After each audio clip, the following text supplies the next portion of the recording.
TSM should not get Olaf in this game again unless they leave something really juicy up that you'd want to first pick over it. But I think with Skarner and Olaf being kind of in that same tier and Olaf being a little bit stronger in that matchup, that Olaf would still have priority.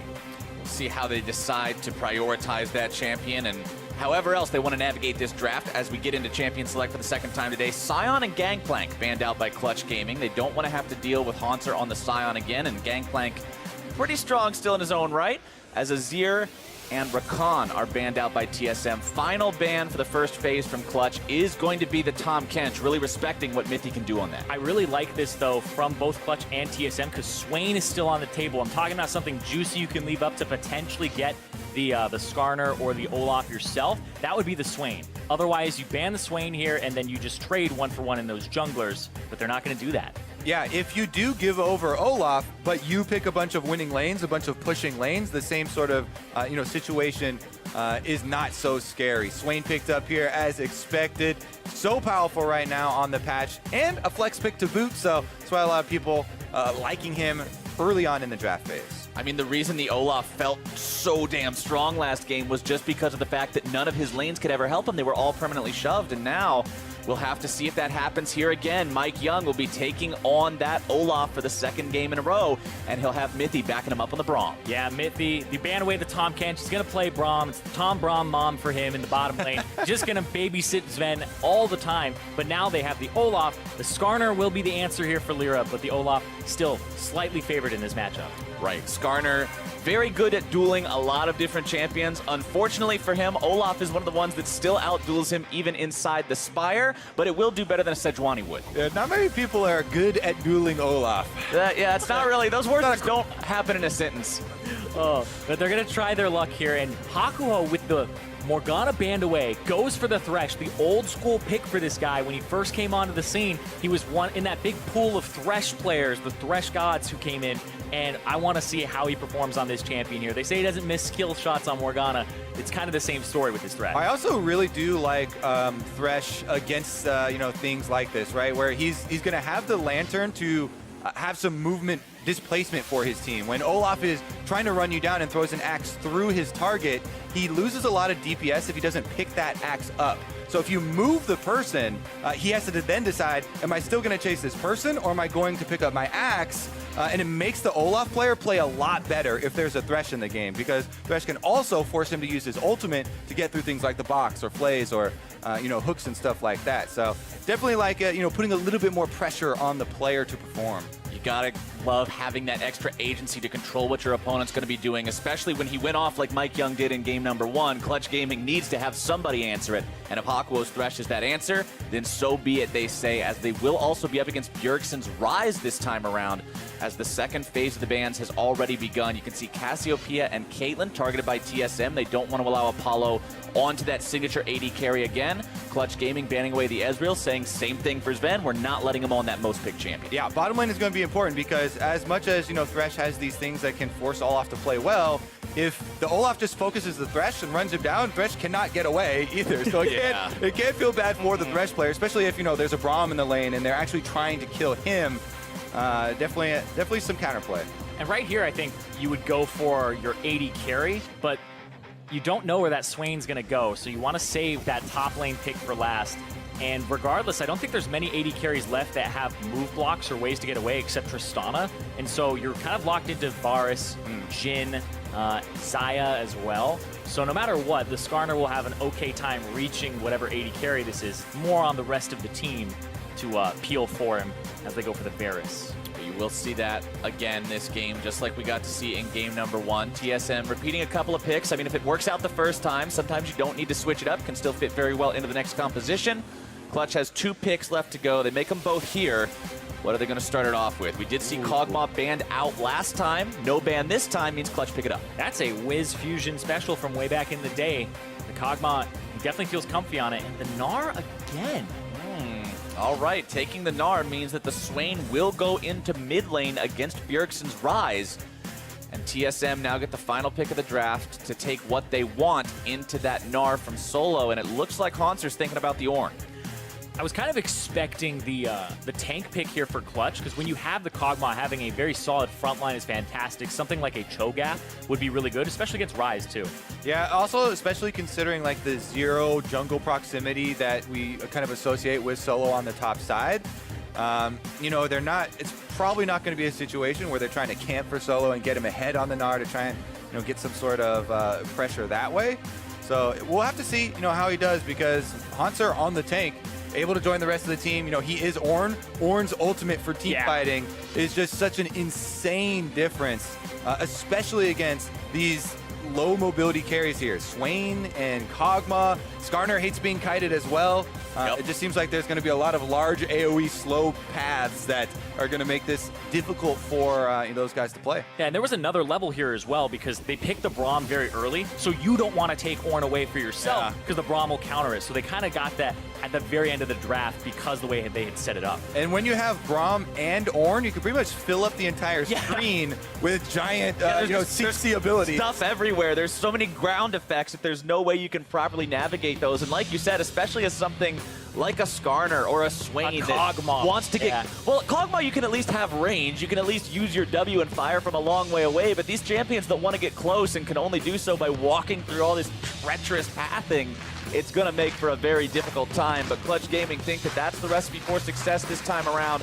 We'll have to see how well it works out for them, or if TSM is going to take us to match point after only 2 games. All right, Clutch Gaming. This is the time to try and make their switch and flip this series around. Will they have what it takes, or will we get another 3-0 like we had yesterday?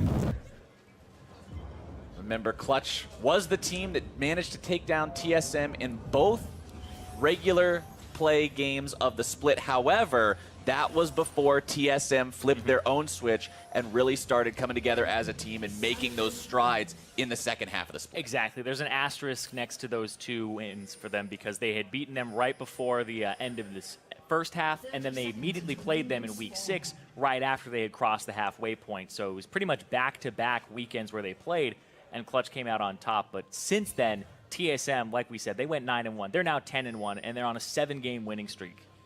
And a large part of the discussion around the team as a whole, around Mike Young. You know, you talked about one of the youngest players here in playoffs, and what we saw early on in the season from TSM looked like not on the same page at all. You know, having a lot of trouble there working in with the rest of the team. But game number 1 was an example of how to integrate Olaf extremely well and utilize the early pressure as a team to get a huge advantage. And they're trying to do it again. Exactly. As you're talking about it, Kobe, speak of the devil, that forward percentage is insane. He's basically living in Lyra's jungle and completely making him obsolete. But Lyra's going to go to the other side. He's got to take the Spire so they know where he is. That's the thing about the Skarner Spires. When you're counter jungling or when you're getting counter jungled, having those captured lets them know what's going on. As soon as they see that denied, Clutch Gaming knows Mike's in their jungle. Yeah, it's not too big of a surprise here, as both of them, you know, picking it up, and having that knowledge isn't going to dissuade anyone from going over there. Now it's actually much more even grounds here for Lyra. No, he's fine clearing out Raptors as well. Second, both of these champions, one of the big pulls for them in pro play is actually how effectively both of them, you know, can clear out the Raptors. So should be more of a trade this time around, and both teams aware of splitting the map. TSM have jungle priority on the bottom half of the map for the beginning of this game. Clutch Gaming on the top side. And that kind of adaptation is what we talk about with wanting to see the changes the teams make between regular season play and between playoffs, is saying, hey, this went wrong in game number 1. It's got to be fixed now. Exactly. They definitely fixed it there. Getting more than 1 quadrant of your jungle is definitely what Lyra, that's the goal coming in here to game 2. Mission accomplished. For the early game. But look at Mike Young. He's going for an early game gank bottom, but actually no, he's going for Krugs. He's trying to trade that, but they spotted him. Clutch is aware of what might be going on here. Mike Young just hanging out in the tri-brush, not starting up the camp yet, realizes that could be a little bit too far forward. Bjerg's going to make the rotation down to see if maybe they can force something here. And that's going to be a little bit expected. I think they saw Bjergsen roaming, and there's the hook. Hakuo starts things off here, getting a flay onto 4 people, but he's still going to be surrounded, nearly taken down, keeps himself alive. But first blood over to Bjergsen. TSM with such an early roam from Bjergsen down bottom side, and they're not done. Apollo's still here. Oh, he didn't mark him. There's the heal. They want to go for more. They don't get the concussive blows just yet. Mike Young flashing away to drop the turret aggro. Apollo goes down. Credit to Mike Young. That is huge for the early game here for TSM, but Lyra on the other side of the wall, I don't know if he's able to do anything here. Thinking about maybe going over, looking for Mike. Mike down to 100 HP. Lyra at least comes around and takes the Krug, but when TSM got 2 kills, that is hardly. And even though TSM, pulled that off with 2 kills and without losing anyone, you could see how dicey it was and why Clutch Gaming, even though they saw them coming, were like, maybe we can outplay. Watch this. Look at Febiven's summoner spells. He hit cleanse because he thought he had TP to help them. He thought he had TP in mid lane, and he hit cleanse with nobody around. He's running Summoner Spellbook on Swain, so he started Cleanse to swap it later instead of Phase Rush where you start TP. So it looks like Febiven, like Bjergsen has said early, he might be in his head. If that is the case, and if that's very good detective work there, Zyrene. If he thought that he had teleport and he's telling his bottom lane, hey, don't worry, we'll outplay this dive. I got your back, bro. and then you just see that little white ring pop up around your character, and you're like, wait, why is my guy not teleporting? Oh, no. That feels really, really bad, but it feels even worse for the guys who got killed from the play. But we talk all the time about how you have to show up when it matters, and that's showing a kind of lack of presence of mind of what the game state is or what he's even done to prepare for the game. And you have to be able to perform in those situations. It's not even a high-pressure situation. It's early game in the champs leg forward, but it just looks like TSM may have pushed them a little far, and now he's got the TP. He'll have the one that it looked like he was going for originally. And Febiven, so far, has not been performing against Bjergsen. Lyra invading towards Mike Young now. Lyra's got the ability to take him down. Mike has no summoner spell, and he is caught out. Lyra makes the play. That is for game 1, he says. Revenge. Hitting up in Mike's jungle. That also means, again, remember, they have the presence on top side. Solo is pushing in, but Lyra's exiting the area here, so Hanser should be able to see us under his turret. Those are the kinds of plays from Lyra that people associate with, Envy Lyra and him playing Nidalee and going aggressive, Lee Sin, and those types of plays. But he makes the Skarner look good. Use a little blast cone, flash in there for the Assassin Scorpion, making Captain Flowers very proud. Absolutely. That's how you got to play it, man. Get in there and flex on him. And he's even going for the blue smite, which I see a lot of Skarners go for the red smite to try and duel the Olaf. But he's just going for a little bit more movement speed and kind of, I would assume later, to just dive the back line. But good combo from Febiven. Yeah, he's level 6. Getting some nice damage on there. Part of those Swain buffs just make it so that combo is so deadly once he does land the Never Move, the Vision of Empire. Such a wide radius now, he can chain that very easily. But Mike Young is onto the Drake solo, and it should be pretty easy for him to take this one down. Mythy just comes over to say he helped, and Mike should secure this one rather effortlessly for TSM. Cloud Drake #1 going their way. Yeah, I mean, in the mid lane in that little skirmish we just saw, we saw kind of the after effects because Bjergsen with his early roam, you do sacrifice some lane experience. We were talking to Jad a bit earlier discussing, Febiven and the playstyle and him being one of the mid laners that when the opponent roams, likes to just shove out the lane and gain that lane advantage and some tower damage instead. In that case, there was an extra added layer of the summoner, but we got to see the upsides of it. He's got the pull. They're looking for the play bottom. Sven's going to be chilling smited. Lyra decides, okay, that's fine. We're just going to go for 50 instead, but the hook comes through. And now both TSM bottom laners going to be in some trouble. Sven still trying to walk away from this one, but Apollo's got the damage. One more auto attack should do it. Can he find it? Hakuo, who rips the soul right out of him. He's on that playmaking thresh, and he is making plays early with Lyra. I love the decision making there from Clutch Gaming in this bottom lane play. They go on Sven initially, but then they take the Braum, and they know that Braum's next move is say, hey, come here so I can jump to you. And Hakuo is aiming the hook, expecting this, kind of thinking one step ahead. They end up grabbing both. And that is huge because that bottom lane is the one that got dove early. They reverse the pressure before a turret can go down, and now they allow themselves to equalize here. This is a great gank from Lyra. Okay, so they started off, he's level 6, they force a flash out of Sven, then they take option number 2, knowing that the next step would be to, jump to Sven. Great job there by Hakuo. grabbing him in as well. And then Mike Young arrives. Oh, they've already lost it. So abort mission. TSM, they cancel everything and just take the 2 deaths. And that's a situation where Lyra doesn't have flash from before. Right. And so a flashless Skarner going for a gank like that, and even having it succeed against 2 people who have flash is huge.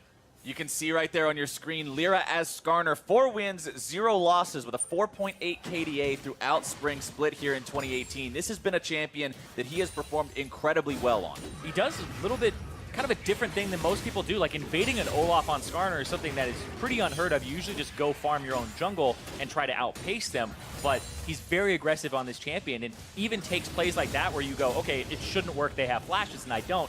He was able to go for the risk. And I really do love it when I see people invading Olaf at the proper time, because as strong as he is in 1v1s, you know that, especially in that situation, you know, he has no flash, he has no ultimate. Olaf does get low in the jungle because he will get bonus attack speed from the passive, but in getting low, you have the opportunity for people to, you know, come kill you, which is not often the case because they are so beaten up from the early stages. And you even saw Mike Young there. He's killing the Krugs. He actually leaves a few Krugs there because he's like, I just died doing that last time. That gold is not worth it. They're not worth. Exactly. Not falling into the same trap twice. Not in the same game. Mike Young still 1-1-1 on the Olaf. He's got the Cinderhulk completed with the Skirmisher Saber, so he's got a lot of dueling potential. But like you guys already mentioned, it's Lyra who's got the extra chase down power with the Chilling Smite. He'll be looking to continue to set up those plays for the team. Now they're headed bottom side, though. Both of them have Predator ready. Mike Young has the control ward and the mid laner. And Mike Young is just ready to start off on this one, but he pops the Ragnarok for pretty much no effect. And that means that it now might be up to Clutch Gaming to look to make a play. They can't really get an opportunity just yet. Haunter decides to blow the horn and go after Solo here, who's going to be stuck in Mini-Gnar form for a while. Haunter gets some decent damage down there. Going to continue the chase after him. Bjergsen coming around to cut him off at the pass. Oh, he's got Solo seeing that, trying to get himself away. The flash comes out. Bjergsen looking to finish this one off, and he'll get it. Bjergsen grabbing himself another kill. Haunter kind of the herder right there, just corrals Solo, feeds him right into the jungle, pushes him towards Bjergsen, and they end up flashing for it, but secure the kill here with the CC combo. Solo didn't even get to use his flash. Didn't kind of expect Bjergsen coming around to cut him off, I guess. Yeah, it was kind of strange because he didn't want to use flash there. He could flash over the wall, but I feel like he doesn't want to waste a flash for no flash in return. Well, you would have wanted to flash earlier at the Rift Herald wall, Exactly. which he was right next to get out, but thought he could get out of there, saving the summoner spell. I know that feel. You never want to utilize those never wanna before waste you it. really see Yeah. the whites of their eyes. But I actually think it's better that he doesn't use it there. Like, people get criticism for not blowing summoners, but he's going to blow flash and get nothing in return at that point earlier. It's like Haunter's not going to flash after him. This case, he dies. Bjergsen blows both of his summoners. There's an opportunity for Clutch to exploit Bjergsen's low summoners, and it means that Solo has his flash so he can continue lane pressuring. I actually think it's okay that he did that. On the lines of Bjergsen's resources, though, I think it's very important to point out this early into the game, only 11 minutes here before any big-ticket items are completed. Bjergsen paying a lot of respect towards Lyra and that playmaking potential on the Skarner, rushing the QSS to make sure he's not the victim of that pull. 2-kill rise here, definitely a formidable opponent, and he does have Realm Warp available, so both side lanes do have to worry. Whenever they see, you know, Bjergsen just drop off to one side, they're going to have to definitely respect the possibility of him coming in, and that makes a lot of this vision around mid lane very important. A lot of vision around this Drake pit's going to be very important as well. You can see 30 seconds away from second Drake. It is Infernal. That's the one everybody wants. That's the one that's going to contribute so much to either one of these teams if they can get it. So priority over that area is going to be paramount, at least until that next Drake falls. And I always like to look at gold right before. It's coming up right now. Febiven has 1,700 gold, so he's backing. He does have TP, and Bjergsen's sitting No on cleanse this time. 1,500. Yeah. Bjergsen has 1,500, and he won't be able to spend that before that Drake spawns and potentially show up to that fight. So you see the Abyssal Mask now completed for Febiven, and he's going to be able to show up there. Uses the TP to get back to mid. Abyssal Mask for Febiven, and he has the hourglass, or the stopwatch, excuse me, ready to go, which can be absolutely team fight winning if the Swain can get that ulti off in a great spot, pop the stopwatch, and ignore some damage. And because of that, I actually think that Clutch Gaming should have priority here because they get to shove out mid. But Bjergsen, he's going to back. His Ignite is coming off cooldown. He can swap that for TP and show up himself. Oh, actually cancels it. So if they start it now and go for a fight, Clutch is actually favored. Yeah, Clutch Gaming has started off with the blue steel first to set them up for this. Mike Young is in the area, and TSM looks like they don't want to give up the Infernal, though. Ooh. Likely wanting to give the blue buff over there, but Febiven misses it by about 5 HP, so they just give it over to Lyra instead. Every second matters here because now Bjergsen got to back. I don't even know if he has to swap out his summoners. He's waiting to see if he needs to. Yeah, he's going to do it anyway. And now TSM are actually in a better position because Clutch went for the blue and they wasted a lot of time. Solo does have Mega Gnar pretty close to popping, though, so Clutch Gaming could go for it. Yep, there's That the Infernal TPs. Drake's in some trouble. Here comes the fight. TSM has priority over the pit, and they've already got the kill onto Hakuo.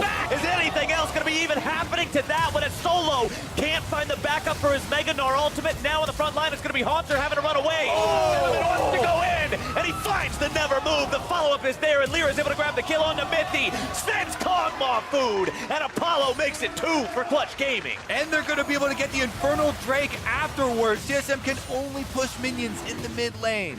That was a huge turnaround. Solo's ultimate to delay the damage, even though Clutch weren't in a position to just absolutely wombo combo them off of that. It put TSM in an awful spot, and they were able to chase them down and get that Drake. But Bjergsen looking for a little bit of a trade. Febiven, no ulti, no summoner spells, so he's not really looking for anything to do with this fight. But Clutch Gaming have got to be ecstatic with the way that played out, because it looked like it was starting pretty wrong. Yeah, and that is also going to push Apollo ahead in the Rage Blade race. Very important between these two AD carries. You know, he does have 2 kills to his name here on the Kog'Maw, and he is able to complete it in addition to some Merc Treads, because there's so many of those CC abilities that we talked about in Champ Select that he's going to have to navigate. Here's another look at how this dragon fight all started out. And you can see the hook lands onto Mithy as he flashes in, and then Lyra goes after Haunter here. He actually suppresses him so he can't hit the second part of the Ornn ultimate and affect that backline as Solo got that massive 4-man ulti. Yeah, it was kind of an exchange of tanks there, as both of the frontliners teleported into the opposite side and then tried to make their escape. But because everything from Mike Young was blown early on their Thresh kill, it was a very low health Olaf with no ultimate available. So he, even though he didn't die, he was kind of out of the little skirmish Pretty there. useless, yeah. Yeah, and so Apollo, he flashes just to follow Sven to get the extra kill on the AD carry. And I just want to talk about Clutch Gaming as a whole right now, because this is one of those teams, I mean, if you look at the names on TSM, these are names that you see as, like what we were talking about earlier, these guys who expect to get to the finals all the time. When you look at Clutch Gaming, yeah, you've got some experience in those types of positions with someone like Febiven, but you've got 3/5 of the Envy roster from last split. You've also got Solo, who's experiencing his rookie split here. You've got these guys who you don't know how they're going to perform in playoffs and in these best of 5s, and they are making a fantastic adaptation in game number 2. But you even go back to the early days of Envy where they were very low in the standings, 10th place, looked fantastic in their game still, just didn't have it all together, and then they made playoffs, and it was still, hey, upgrade solo laners. Now they have Febiven, who has championships of his own. Apollo said himself in the video pre-match that he's seen the banners hanging up here in the North American LCS and always thought, those are not for me. But with this team, he thinks they can do it.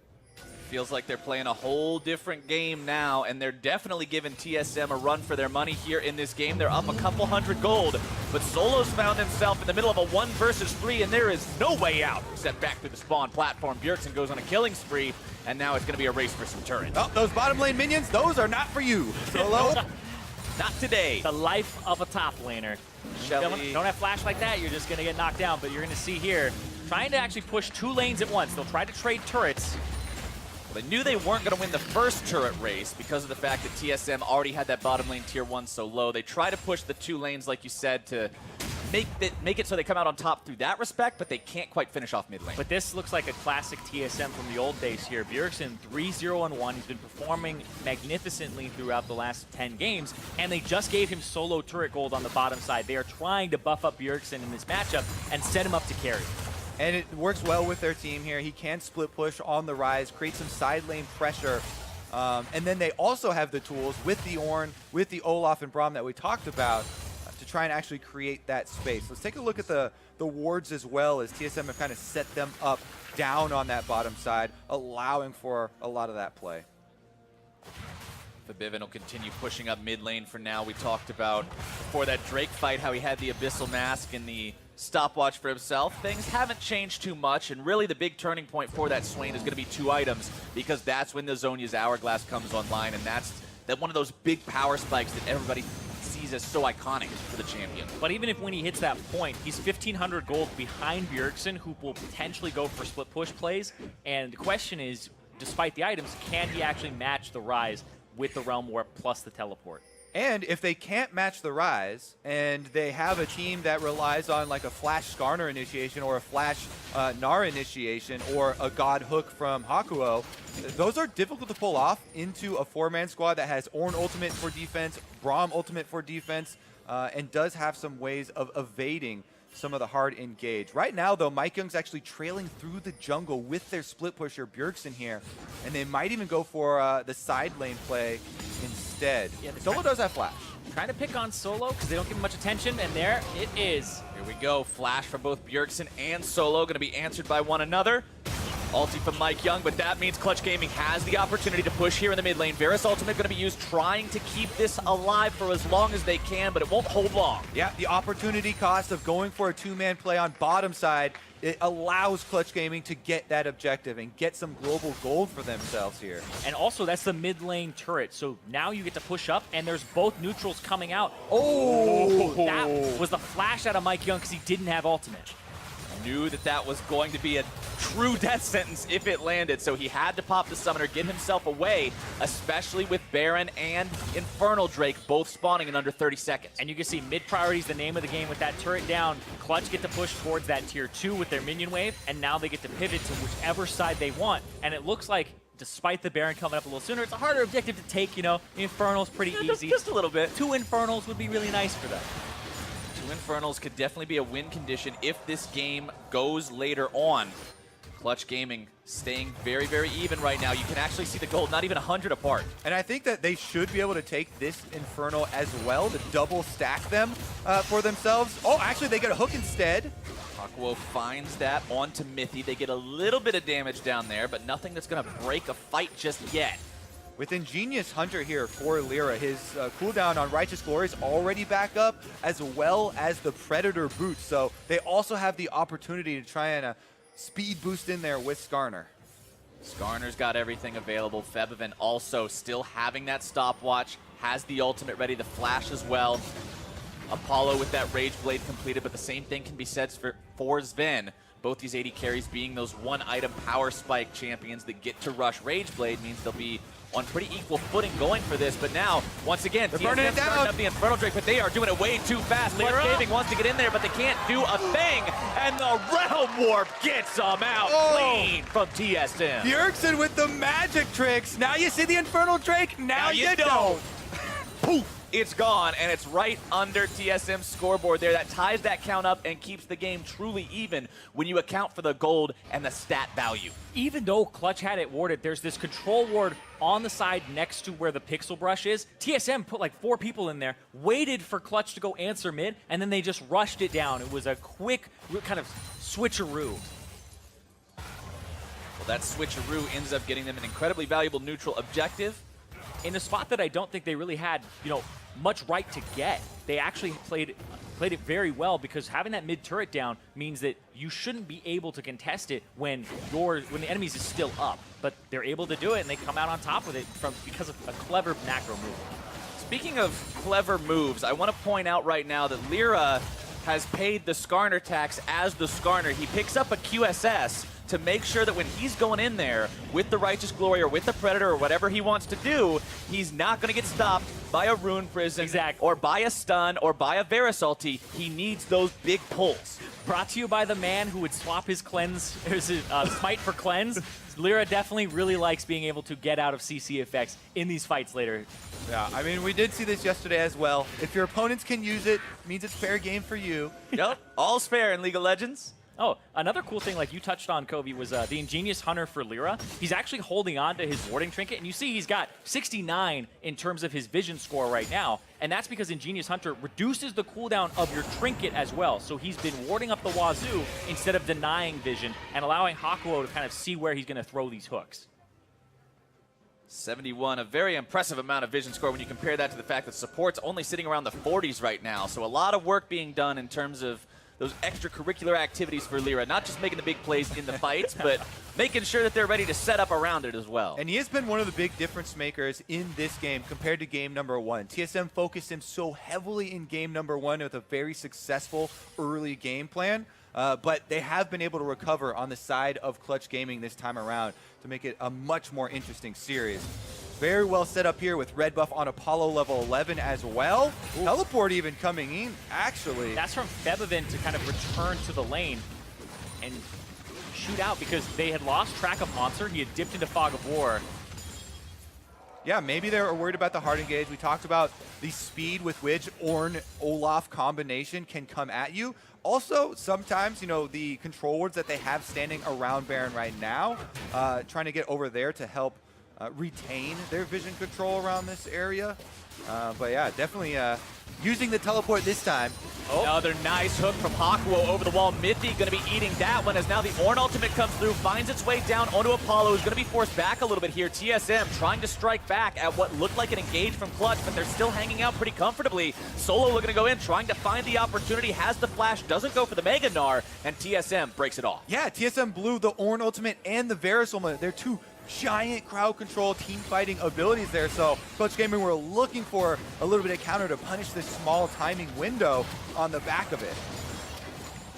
Looked like you might have been able to see the potential for a flash into Mega Gnar ulti there, yeah. But the issue with that, I think, is then Solo's the only one up there, and you can't quite get everybody else to follow in time. And everybody else has flash on TSM, so if the damage isn't there immediately, they're just going to flash away, which could be good for the resulting Baron fight later, but it probably means you could lose Solo, and they could just counter, and then you lose There's too Baron, many question so, marks on it, yeah, right? There's too many thinking emojis. Exactly. You don't want to have actual question mark on you. No MIA ping. Yeah. We're not looking to break the ping spam filter here today, boys, but Clutch Gaming are looking to break down some of these TSM wards in the Baron pit, but that one, very sneaky, hanging out in the very back there, as Clutch Gaming will continue hanging out around this river brush. Lyra far forward into the enemy jungle to capture the Spire.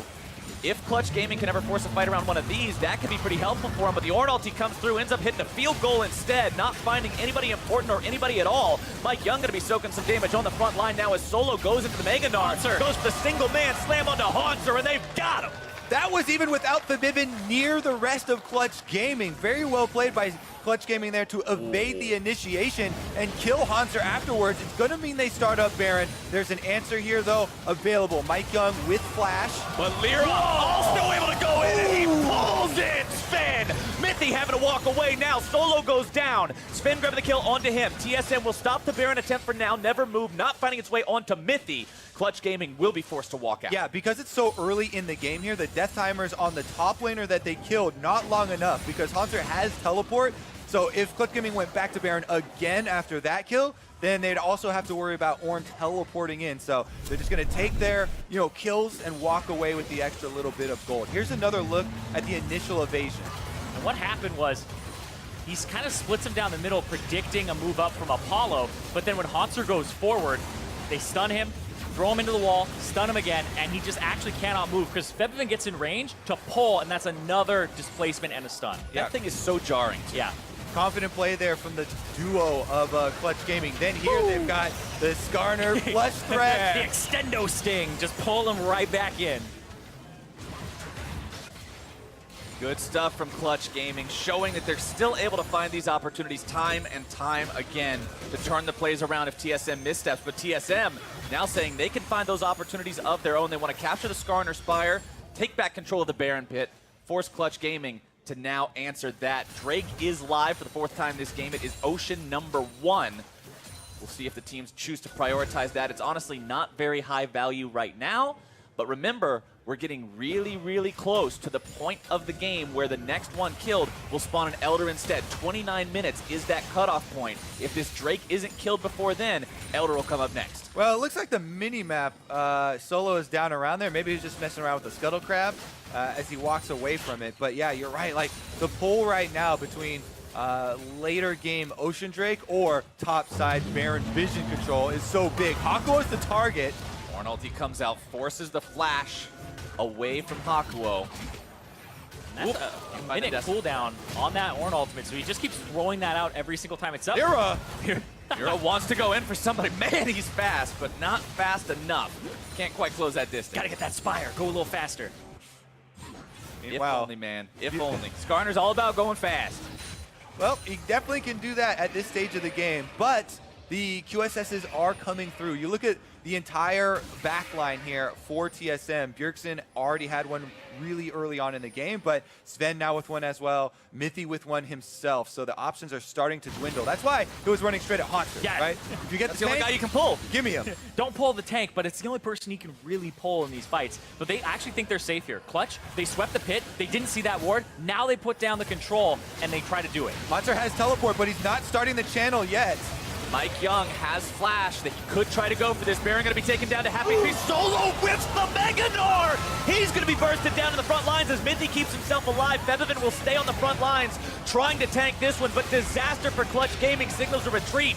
Mike Young wants to chase after them, but he can't quite do it just yet. Lyra looking to maybe come back in, make some kind of a play here, but Clutch strike out on that one. Ooh, a big fumble there from Solo, and it looked like they were just trying to make something happen off of the engaging TSM because they were about to get flanked by Haunter, but it didn't land. My goodness. They're not going to get too much else off of it, though, because, again, it's a top laner with only 20 seconds left. He has his teleport available now, and Clutch Gaming just burned Haunters. Let's take another look at how it happened, though. All right, 5,000 health on the Baron. He goes Mega after he whiffs it, as you said. Put him in the room prison. Everyone focused him down, and then they also kited on the outside of the Vivin here, forcing his flash in the 5v4. Yeah, we've all been there. I love Solo's, they're so subtle. The roll of the eyes from before and then that one, just, that's all you can really do. That is about all you got at that point. TSM will finally go after that Drake. And by the way, it is post 29 minutes, so we will get to see the Elder Drake coming online just 6 minutes from now. And that will be yet another big uber buff for these teams to fight over that could very well determine the tipping point of this game that has almost reached 1,000 gold difference, but it's bottom lane where Haunter's looking to make the play onto Solo now. He's got Bjergsen hanging around nearby, could come in with the Realm Warp. Solo goes into Mega Gnar, still walking himself away, gets underneath the turret. Solo has just been picked on pretty much all game. I feel like all season. Yeah, the expression shows it all. A lot of coins there mid lane. Things all just came out of nowhere at once, but Aqua will pick up a couple, keep himself walking back towards that Baron pit again. It's all about the vision. Like you said, Kobe, yeah, you've got a mid-game, late-game Ocean Drake that doesn't really mean a whole lot, but these wards could just determine who gets Baron, who gets caught off guard. Well, it's so important to keep them up. And then if they are continually having these little skirmishes around Baron and around the Vision, then the Ocean Drake then maybe will come into play as far as regenerating up after a blunder. Maybe you miss an engagement, someone gets chunked down. Because it does look like it is going to settle into a fairly standard play here. Control wards are being cleared out once again. Solo still trying to make some headway here down on the bottom turret. And we have to think about this Kog'Maw here for Apollo. He's got cleanse, and as they hit that late game, rooting him up and having ways to get away is going to be huge because he's also just going to output a lot of damage. A lot of the gold is on him from Clutch. Okay, going for Solo once again. Bjergsen gonna find him. Really doesn't like this little Gnar trying to make those moves. He does. Wait. So he didn't have vision until they saw Olaf C look at this ward up on the red buff. So he was worried that there were more members of TSM coming. That's why he started channeling. All right. Then he decided there aren't, so he wanted to lower cooldown on the teleport. It makes sense now. It makes sense I now. got you. I'm working through the brain. I was like, no, we don't get 2 teleport misclicks in the same game. That's that. I refuse to accept that. Bunch of detectives up here. Gotta follow the super sleuths. Everybody's figuring it all out. That's our new crime drama that we're gonna have out soon. NALCS Super Sleuth, starring Kobe and Zyrene. And Sleuth doesn't sound. I'll be the sidekick that just doesn't actually solve the mysteries, but I'm there for comic relief. You just bang through the wall every once in a while. Start shouting at everybody. He gets to be Watson on the side, Yeah. I can handle that. We can make that work. Meanwhile, they've actually made a side lane change here on Clutch Gaming. Solo's had enough of everyone expending ultimates and flashes and teleports on him, so they put Featherman down there. He has his teleport ready, so they're exchanging out the canceled teleport for the availability to join this Baron fight, and they're going to have him try and keep those minions under control, but again, it retains such an intense amount of pressure here around this Fog of War because Hanser continually throwing out the Ornn ultimates, fishing for picks.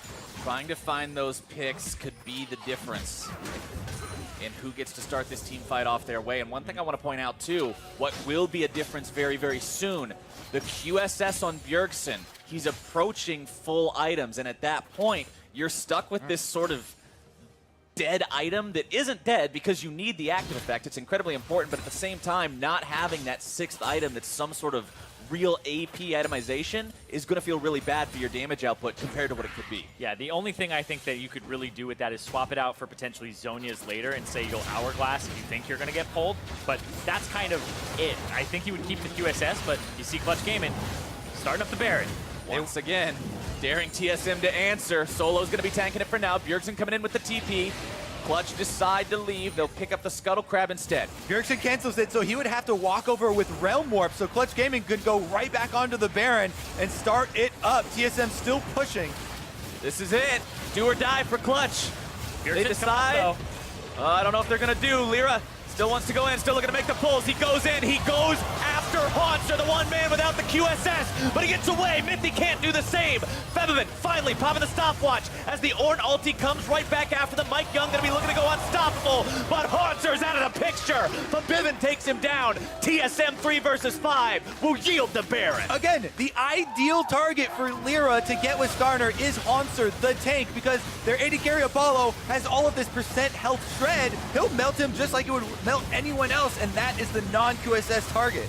Exactly, and Hanser, he doesn't have adaptive helm yet for the Kog'Maw. He's purchased the Abyssal Mask, so he isn't actually incredibly tanky against him just yet. And things are going to get even more difficult now that that Baron is up and running on the members of Clutch Gaming. Let's take another look at how they did it here. So Hanser actually gets pulled in, but Mithy jumps to him, and the Swain root, watch Febiven here, he'll throw it out after, throws it here, and it actually gets Mithy on the back, jerks him in after, and then they change their focus after the Swain E and passive were used. Yeah, Hanser trying to get out there with the flash.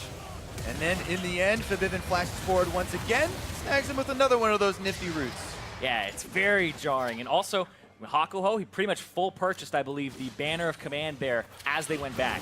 Speaking of full purchases, Runon's Hurricane for Apollo means this Kog'Maw's teamfight damage is going to be even more ridiculous than previously stated as Clutch Gaming decides to push up the mid lane. Baron buff ready to go. That Banner minion doing what Banner minions do, pushing towards the TSM inhibitor turret line. And Clutch is 4-man strong, pushing this one. They should have Solo hanging around, Lyra there as well. 5 men now as Mithy gets pulled in, and that's the kind of hook you need. Lyra takes some damage, but Clutch Gaming still able to find the kill and the inhibitor turret and the whip from Hanser. Now it's TSM who are struggling. The QSS onto that tank. There are no more good ult targets. It feels bad for Skarner, but it feels damn good for Clutch right now. Oh my goodness, Hakuho just little icing on top of the cake right there. Lands the death sentence. They secure another kill. Mid inhibitor's been taken, and Clutch Gaming are right back into this one. Let's take a look. Wait. Are they going to finish this Elder Dragon or go for a fight? Clutch likes to fight a little bit more than like to do Elders. Ooh. That hook over the wall almost finding its way onto Hanser. Clutch Gaming not getting a lot out of that one, but expending the Ghost of Febiven there in case the fight did break out in earnest. They peel right back towards the Elder. Yeah, you can see Mithy TPs to get over there. If they're going to try to contest this, TSM are ready to fight. TSM not willing to just let this game continue to slip away like this. Solo in the pit. He's got the Narbar ready to go. He's got Flash as TSM, well. 5 men strong. Still looking to contest this one. The hook comes out. Bjergsen's going to be kept safe for now. Solo's still going to be on the front lines. Mithy dead. TSM mounting their counterattack, but Solo's still the only one anywhere near gone. Febiven tanking things up. Still got the ultimate ready. TSM wants to wait until this dissipates. They want to allow that to break. Hawkwell's not able to find the death sentence. Solo wants to get back, heal up, TP and return to the fight. Clutch Gaming allowing the Elder to reset. They want to go after the fight onto TSM instead. Nice to see us. Solo's coming around from behind, and Hanser's caught out. QSS cooldown's a little bit too long, and Febby goes on a rampage. as Mike Young will try to get away with the help of Bjergsen. They'll do so, but Clutch Gaming with yet another victory. They are demolishing TSM right now. They get some more kills. They have a minion wave on bottom they can push with and get another turret before then finally retreating to that Elder Dragon. And this is a massive wave, and they have the banner back off cooldown here, and 15 seconds on that Baron buff. They'll be able to push this turret and maybe another with Haunts are dead for 30. Tier 2 out of the way, Tier 3, their sights are set. No tank, no big front line there for TSM. Hakuo, it's like it's a point and click. 1 for 1, Mike Young's gone now, and there truly is no front line for TSM. Clutch Gaming still with the rest of the team going, able to take down the inhibitor itself, looking to make even more plays. Bjergsen incredibly low, still kept alive, getting himself away. Rune Prison down onto Lyra, but he backs out. The inhibitors are gone, 2 of them now. And Clutch Gaming makes this look better and better. Oh my goodness. All right, now Haunter is up. Mike Young now down, and Clutch Gaming have the smite advantage to try and transition this. That was almost a 5,000 Baron power play right there. We'll have to check in on the Elder Dragon, though, because TSM don't want to give away this objective. And we're seeing kind of this structure advantage for Clutch, the fight advantage for them that's happened multiple times, but it's only actually a 4,000 gold lead for them. If TSM are able to somehow get this Elder, it could be a very close game, but right now, Clutch, we're seeing Lyra on point with 100% kill participation, and Hakuho, like you said, Flowers, he is making this Thresh look dirty. 2 inhibitors down as well. So TSM have to deal with so much minion pressure. It should make it easy for Clutch Gaming to set up for the Elder Dragon. And that means you have to, again, walk into some jungle corridors. You have to worry about the QSSs, who has them active, and who's going to get hit. And Clutch Gaming, their style has been, they don't like to take those big objectives unless it's a for sure thing. They are more, way more on the side of fight after you bait them in towards the objective. And since they have tools like the hook and the Skarner pull, they're definitely going to go for a lot of baits here. Well, they've still got themselves 3,500 gold up. We're starting to hit massive itemization power points for pretty much everyone on the board right now. You can see 5 items online for almost everyone on the side of Clutch Gaming. Nearly at full build there for Febiven, having the needlessly large rod in the inventory, still needing to upgrade that. But it's going to be yet another fight near the Elder Drake.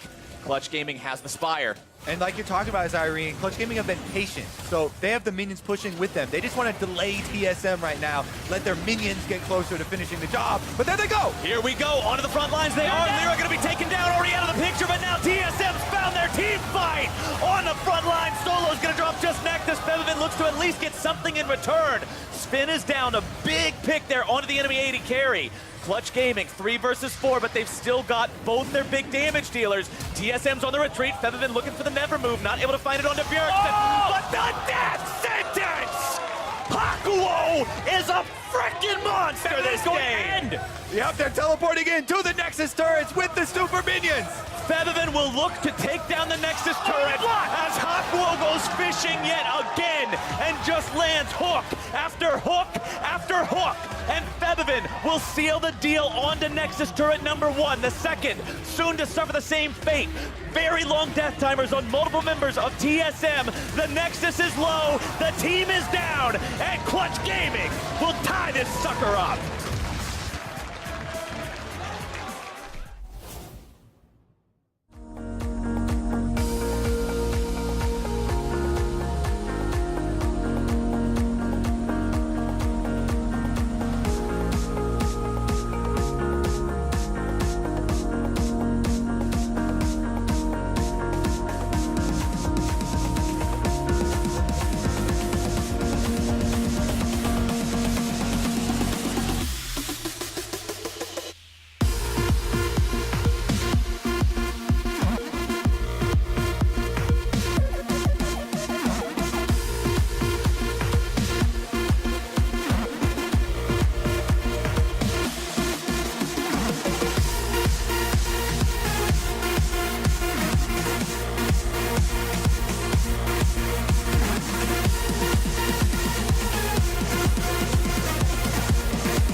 RNG at the same time also have blue side in this matchup, and Victor's Gaming decided to choose red side for the second game as they had side choice, and that will give, of course, priority choice over to RNG if they do want to look towards a bot lane AD carry early on. Whether they want to prioritize the top side of the map, we will see. So RNG will ban away the Olaf, and the Braum coming into this second game also be priority Swain ban. Pretty much have to ban that one on this patch. Yeah, but already you see the change about RNG.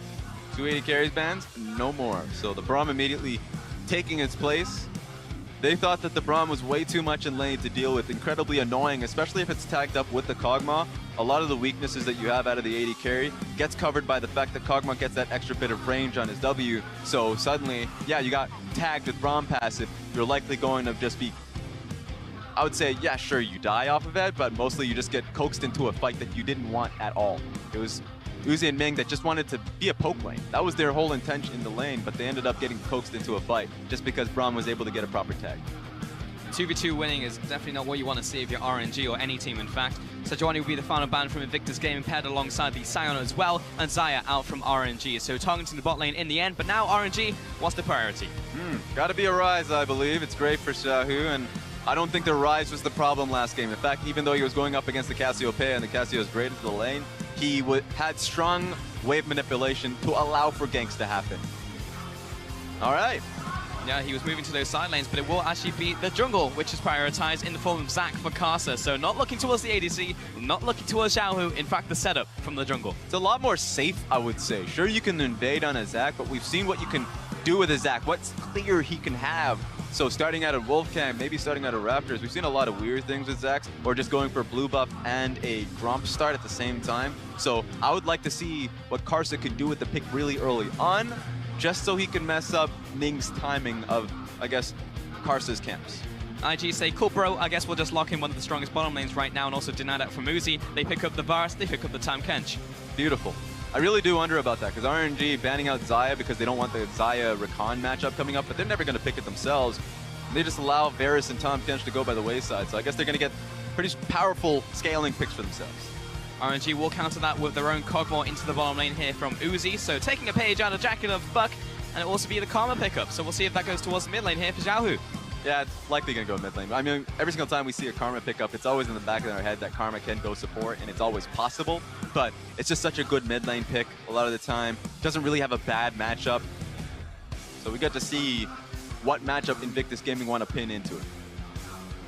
Invictus Gaming will look towards their jungler as well. It'll be Skarner for Ning coming out here as well, so we know what the jungle matchup is going to be. We know what the bot side could be as well if the Karma goes bot lane indeed. But Invictus Gaming are looking towards their next phase of bans. This is going to be pretty interesting. It might come down to the same kind of tactics here. Invictus Gaming have strong lanes, or at least now they can play around bottom lane, while knowing that they're likely going to go up against the Karma in the mid lane, so they can start to really concoct a good pushing bottom side of the map. It's a little scary if you're RNG and you're just looking for scaling, stronger team fighting, but that's where Zac comes into play, because if you ever dive, is what IG do constantly, then diving up against the Zac, who is very good at counter dives, or at least counter ganking you, then it kind of puts a wrench into the plan. So I want to see if Karsa has enough vision in this game to catch out where Ning is going, where the plan is coming down, and protect his own lanes. Hopefully this time Ning will not just be all over him like he was in the last game. The matchup is not quite so stark as it was Olaf into Kha'Zix that time around. Lulu will be the ban from Invictus Gaming, and they're saying, okay, we see the Karma. If you're going for a shield comp around Uzi, we're going to put that one to rest. Yeah, the solo Q special. Duo Q's coming out with Kog'Maw, Lulu, even Jingdong has done it. So we don't allow that to happen. If you have Karma, Lulu, we haven't even seen the top laner. It could just be a dirty Shen pick. That's just the pick you don't want to go up against in the later portions of the game. Could be that one in the end. Talia and Rise both going to be banned out here against Rookie. Going to be taking those away, but he also banned away the Orianna in Game 1, and that is still an option for them in Game 2. Now back over to IG for their pick. And here's the thing. Best counter to a pick composition, which is what's happening at Invictus Gaming. Skarner, Varus, good in terms of finding that pick and trying to deal damage to them. This time around, it's going to be Kog'Maw. Best way you can do it is shield comps. I mean, Karma's already that one answer, so it makes sense that Invictus Gaming are smart enough to take away the Orianna and to take away the Lulu. Really strong from them. The unbanned Orianna comes through from IG, And it's very common for them actually to give a counter pick or a last pick over to the Shy or even Jackie Love or even Ning. At the end of the day, Rookie very rarely gets the last pick for himself on red side, choosing to actually give it over to the team. So once again, will be the case as the Orianna comes through. Oh, I'm really worried. I guess that turns hello. into the Karma support. Tank Karma top incoming. Yeah, unless if your name is Shakarez, you decide you're just going to go full tank Karma. So I'm worried for Zatai just because he has to blind pick immediately. And it's likely going to be a tank if they want this composition to work out. So if he picks himself a Shen, anything just that's raw tanky in the top lane, and Invictus Gaming are holding onto their top lane pick, could very easily be a Jace. Just something that can break that apart. Actually choosing to go for a dual threat right here and throw the Gangplank into the top lane, but that is into the Shy, who gets counterpick. I think Camille will come through. That's a really strong answer towards the GP. Maybe Gnar, anything that looks to dive the pick. We already have Skarner coming through, which has a lot of utility, but follow up with some raw damage. The Shy is definitely thinking right now because he has everything under the sun. There we Do go. it, Skywalker. Bring out the Fiora. Take out Zatai in the top lane. Pick up the carry. And that's what we want to see out of the Shy. What he's known for is the ribbon picks and, of course, the Fiora picks. We saw him rocking the Fiora last year, and sure it was rocky points, but we saw a lot out of him, a lot of raw mechanics there. So he gets not only time with the team, to mesh with the team, to know how to play around him, but he gets to go back on the pick. So this is going to be a different Shy entirely from what we known his Fiora for. He's not going to get ganked repeatedly. He's going to have Ning in his back pocket. He's always going to be, at least going to be the 2v2 and top side. Also interested in what this Fiora is going to be picking up in terms of keystones. You can also see the win rate, pretty abysmal in the LPL, only a 26% win rate, and it's been over 15 games as well. So the Shy is going to bring this one to the top lane, and we know he is extremely proficient on the champion. Yes, and even though I love it just because he is the Shy and he goes towards these carry picks, you gotta love it. But it's gonna be hard this time around. The reason why it has a low win rate is just because you do need items to get towards a relevant state of the game. GP was gonna be fine unless if he gets repeatedly dived or he finds himself in a 40-minute situation where Fiora just has a lot of items underneath her. And remember, there's a Galio in this composition as the side of RNG, so looking for early plays post level 6 is going to be incredibly difficult on the side of Invictus Gaming. What about pre-6 rounds? Where should my eyes be? If I'm looking around the map, what do I want to look for? Oh man, I'd say mid lane immediately. Mid lane and jungle. Jungle just to see if you can find Zac early on. Because the one thing you don't want is a Zac unseen. Because a Zac unseen is likely going to just dive you. You want to be able to catch him in his early pathing so you know where he's going to path towards and you can have proper vision as to what lane he's going to gank. Because what's annoying about Zac? It's very hard to ward from. He's everywhere. He could really just be finding you in the mid lane or bottom side of the map, and you wouldn't have the ability to catch him. Well, we're expecting Sparks to fly once again heading into Game 2. RNG and Invictus Gaming, it's our match of the week.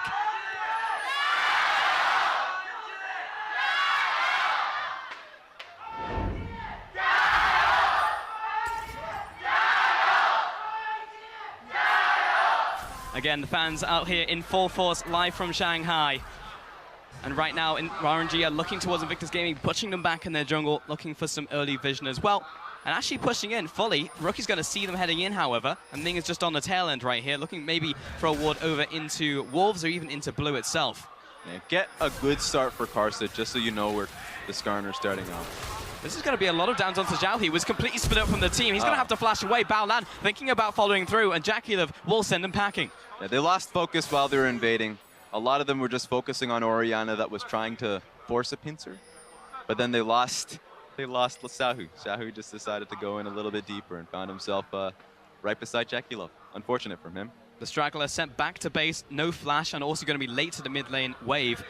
Take a look at some of these keystones. Will be actually the Kleptomancy for the Shy into top lane, something we have seen pretty frequently from the Fioras, and the Zatai will be doing the same here as well. So back to the Klepto GPs, and we see the Klepto Fioras more so into tank matchups, but she feels confident that she's going to be able to get the procs onto the GP, so she has to do well early on or she's going to lose a lot of gold if she falls behind in the matchup.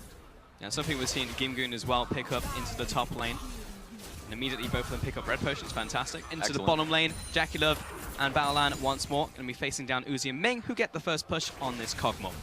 It's an hilarious stat that we show up. Yeah, Invictus Gaming, at 15 minutes, incredibly far ahead in every lane. It happens often. This is why this specific game is so interesting, because both teams usually have the inclination of having a stronger early laning phase. And even though we see the Kog'Maw here, having the mage support and Karma sure, so you have the Ardent Sensor later on, but it's such a good matchup into the tank matchup. So we get to see a rare mage support, just so Uzi has a good laning phase. Yeah, Ming down there on this one.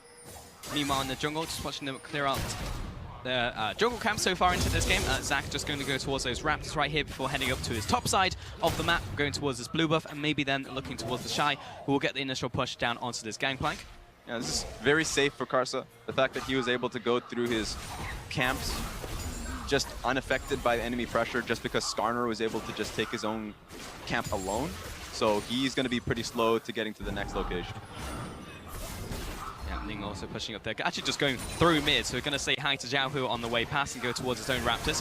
Baolan is pushing forwards, has the Unsealed Spellbook on this one, doesn't have the Glacial Augment, so doesn't have the run you down time Kench, but will still be able to get the auto attacks down onto Ming.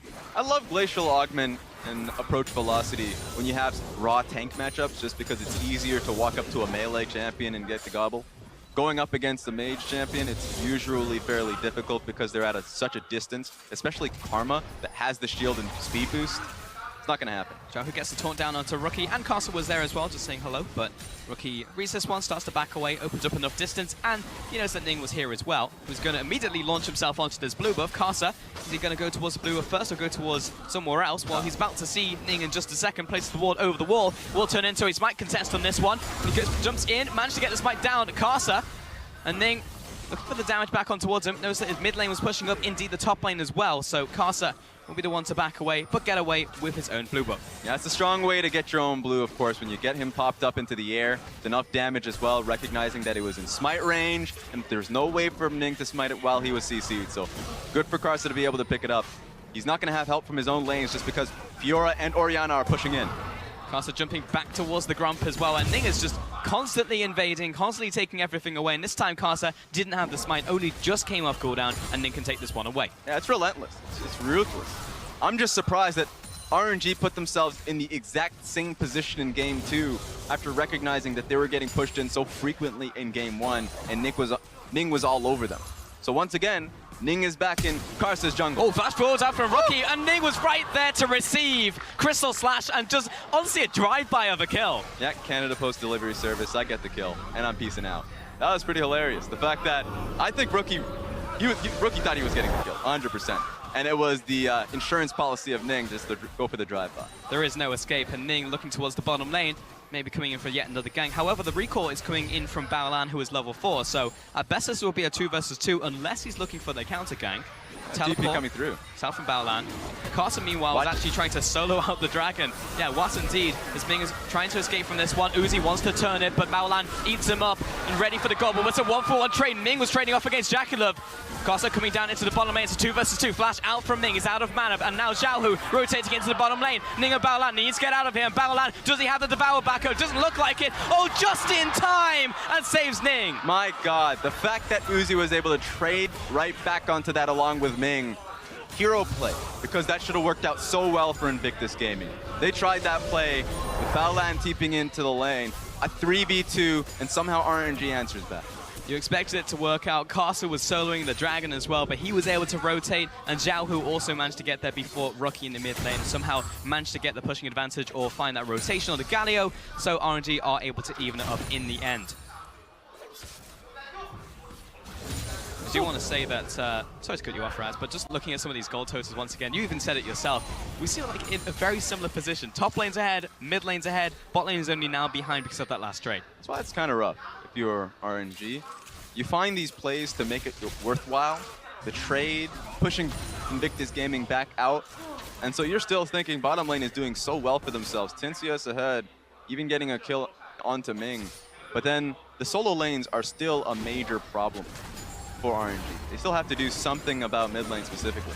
Castle jumping into the bottom lane, Elastic Signature comes through, and he wants that stretching drag onto Jackalove, but the Tam Kench will do. The catfish for dinner is what it's going to be for Uzi. Jackalove backing away, instant flash over the wall as he sees Xiaohu closing in. I guess if that's your winning lane, you just keep going back to it. Right now, Jackalove and Baolan need to rethink the position here.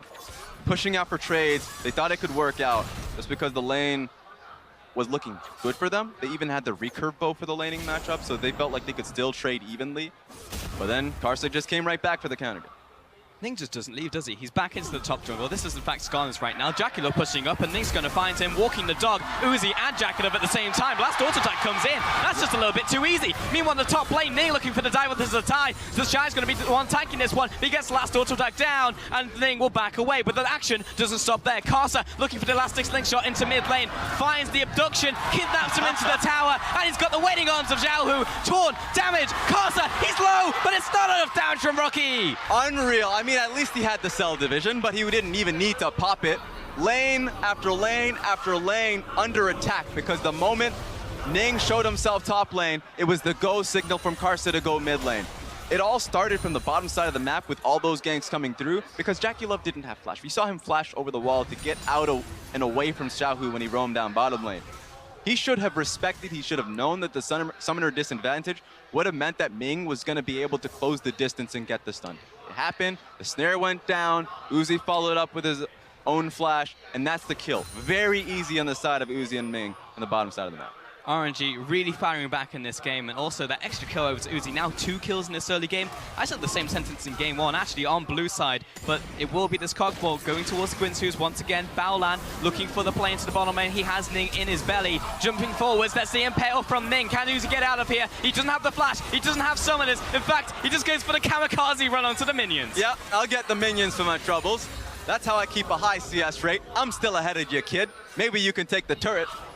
But we'll find out if you have the gold advantage. Will Ming stick around because he has Karsa coming down. He tries to find Sanctuary underneath this tower. Jackie pushing forwards first, but it's Battleland tanking up the turret. Ming is already down. Karsa tries to find a return kill and kicks Jackie out of the stomach of Battleland. Good counter gang coming in from Karsa, but Ning just doesn't stop. Goes for the dive onto Ming. I feel like this is personal. We don't talk about it often, but the fact that Ning and Ming were both on Young Miracles, they get a few chances to play up against each other, barring scrims. They go up against each other, and we're ganking bottom lane repeatedly. Raz, there's a lot of grudges in this match as well. You know, you look towards the bottom lane. Uzi, he's got his hit list. He's already gone through iBoy. We heard him at the start of the split. If you want to be the best, you got to go through me. And Jackie was the last name on that list, so he's got to prove a point heading into game 2. Didn't go so well in game 1. That's a lot of damage. That's a lot of damage. Welcome to Fiora. Yeah, don't step back into that, Satai. If you land the lunge, by the way, gives you cooldown back. So he's just going to keep doing that for the rest of eternity. The thing about the Shy, doesn't really care about jungle pressure. It hurt him when he first started out in the team, but now it doesn't matter too much because he relies and trusts Ning's pressure. So if you give him that distance, he's going to just queue onto you at all times. So yeah, he's going to win every skirmish. And what does that result in? Well, 1,000 gold advantage over to the Shies. We just saw the gold totals. 34 farm ahead of the Gangplank. It's so often we see the Gangplank matchups and like, well, I'm down, but I'm still ahead in gold because Kleptomancy. But not in this case. The Shy is demolishing this top lane. Yeah, and it's only going to get worse here. Just take a look at how much damage is going to be going on to Zatai a little bit when the wave bounces back. Ning has ulti now. He got it while he was taking blue buff. He's got blue buff. He's trying to push for Grump. If he stays here any longer uncontested, he's going to look for a dive top lane. That's why it's crucial for Karsa to be there. Meanwhile, on the bottom lane, Chain of Corruption landing from Jackie Love. Battleland's going to have to save him. We'll send him back to his turret. But right now, even though RNG have made such good plays counter-ganking IG, sequence kills, and they have massive advantages in the top side of the map. Rookie getting CCs in the mid lane. There's the taunt, follow through, chain CC, and get back here, Rookie. Flash away out of the shockwave, and Ning rocks up just to see his mid laner die. Yeah. Ning chasing down the bottom lane. It's in the blob, and it just doesn't stop here. Battleland gets the 1-4-2 flash, as Jackie Love will jump inside his belly and get back to safety. I wonder how Jackie Love and Battleland found themselves in the river, because that was going to be the next hit list here for Karsa. Getting the mid lane gank freely, he was going to come towards the bottom lane. So it was rough timings.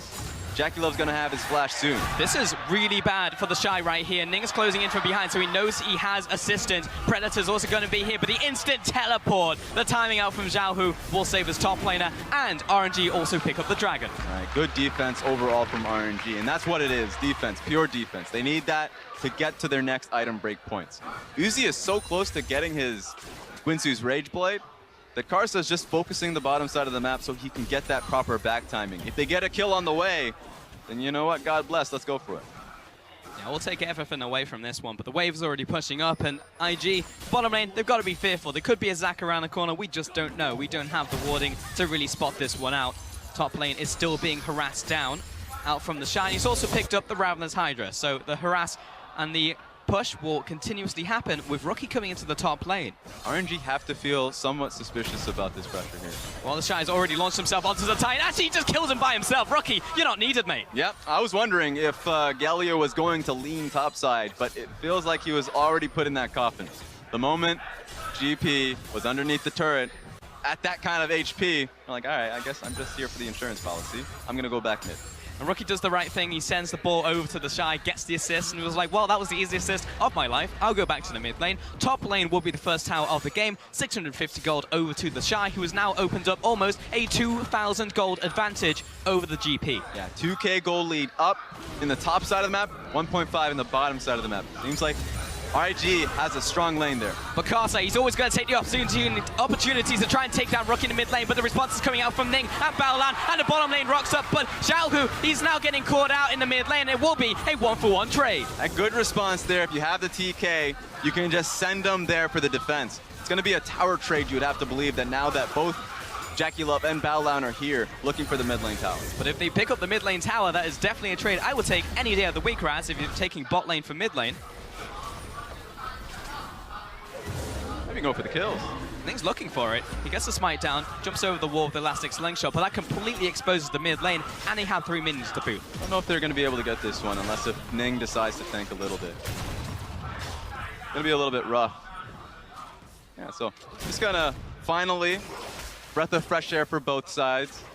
I would say Invictus Gaming looking towards the mid lane, that's on their hit list. They need to be able to take that mid lane turret down if they want to look towards continuously defending the Shy's push. If they get this turret down, then suddenly he can actually look to pressure on towards the next turret, or at least the inner tower.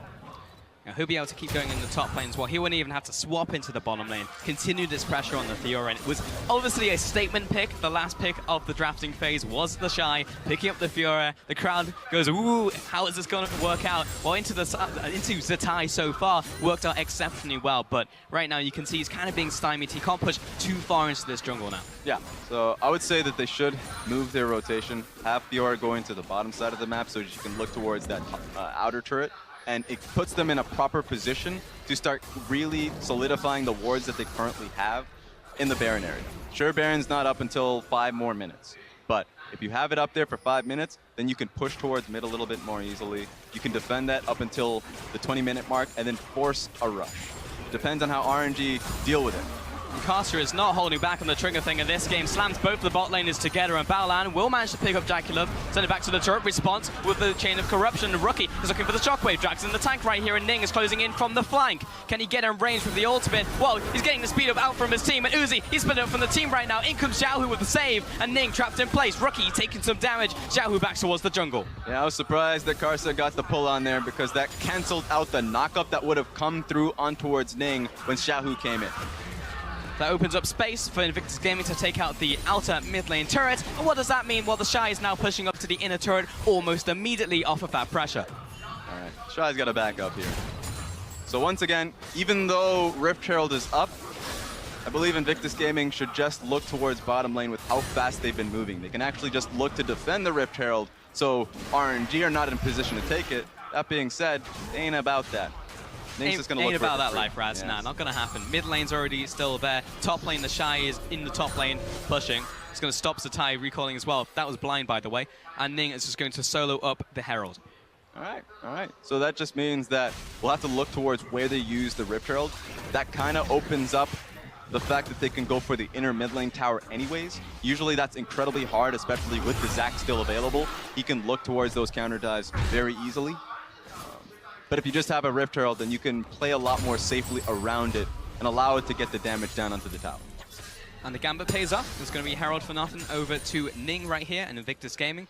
A bot lane outer turret is still alive for RNG, so it may be the point that they want to attack, or they can try and use this Herald to break open something more like an inner turret now from RNG, allowing them to push further into this base.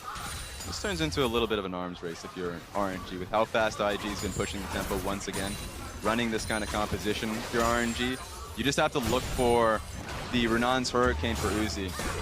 Well, this is the first amount of pressure I've seen going to the top lane, and it was not a lot because there was a fantastic dodge coming out of the Shy. It will not be tagged up by the stretching strike, and in fact, 1 versus 2, the Shy is still going. Yeah, I mean, what's going to stop him? Why are they even going for this 2v1? She still has flash, she still has ulti. So of course she's going to still win that 2v2, or at least that 2v1. I think right now RNG's in a really desperate situation if they're trying for this. Carter again, his target this time is the minion wave. Now he has nothing to hit, so the Shy's going to walk away from his elastic arm. Meanwhile in the mid lane, Ning will continue pushing, giving space for the bottom lane to collapse onto Xiaohu.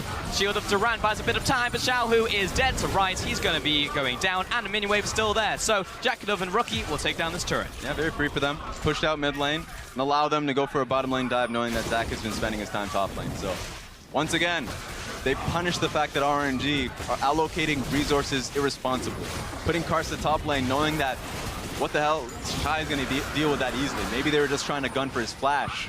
Maybe they were trying to gun for his ulti. Maybe they just, it's like, hey, he blew a cooldown. Great, now you're eased up in some pressure, I can leave. But he doesn't leave, he just stays there for the wave as well. So it's just not good resources to be putting down. Zach needs to be solidly in the middle of the map so he can move towards bottom lane if he was needed. And again, we're in this position where RNG are on the back foot, but they do have more late game insurance this time around. They have the GP in the top lane, who, yes, is not having a great day, but they also have Uzi in the bottom lane, who did get a nice influx of goals in the early game, has his Quincy's Raid Blade, did, however, have to slow down and pick up the QSS. So it's going to be a while until this Cockmore is hitting like a truck, but there are ways for RNG to come back into this game. Yeah, it was necessary going up against the Skarner. You do have to pick up QSS. I like the fact that Tom Kent was taken away too and pick and ban, because that's usually the response for a Skarner pick, is to get the straight denial. You don't necessarily have to pick up QSF if the support plays it well. But because you don't have any bit of rescue in your composition, this means that he just has to go towards the Renon's Hurricane a little bit more slowly. The Shy is now being aggressed on by 3 players in the bottom lane, so Ty's going to get the speed up from the barrel. They'll just follow after and hit with the parlay. This is just hilarious, the chase down composition. When the Shy has lifesteal and can just go up to the next minion wave and heal up all of the damage you levy towards them. Especially if the minion wave is coming in. Just see the flash out there from Xiaohu as he backs away. Rookie pushing him into his jungle. Invictus Gaming now looking towards the mid lane, and Ning, he's got the Herald ready to go engage in the mid lane, but meanwhile the bottom lane is a 1 versus 1. The Shy's being chased after, and the Shy wants him, but he's out of range of the launch. Meanwhile in the mid lane, there's going to be the engage onto Baolan. He pays the price for Invictus Gaming's aggression, but the Herald will still get the charge. I just love the fact that the camera panned down towards the bottom lane. They were so damn interested in the fact that the Shy was chasing him down, that the moment Zach jumped in is like, now we're not interested in that. We don't care about that counter diving nonsense. I just want to see the action. But no, it did happen. Karsa, once again, leaped out the moment the siege was about to go down and stopped the push.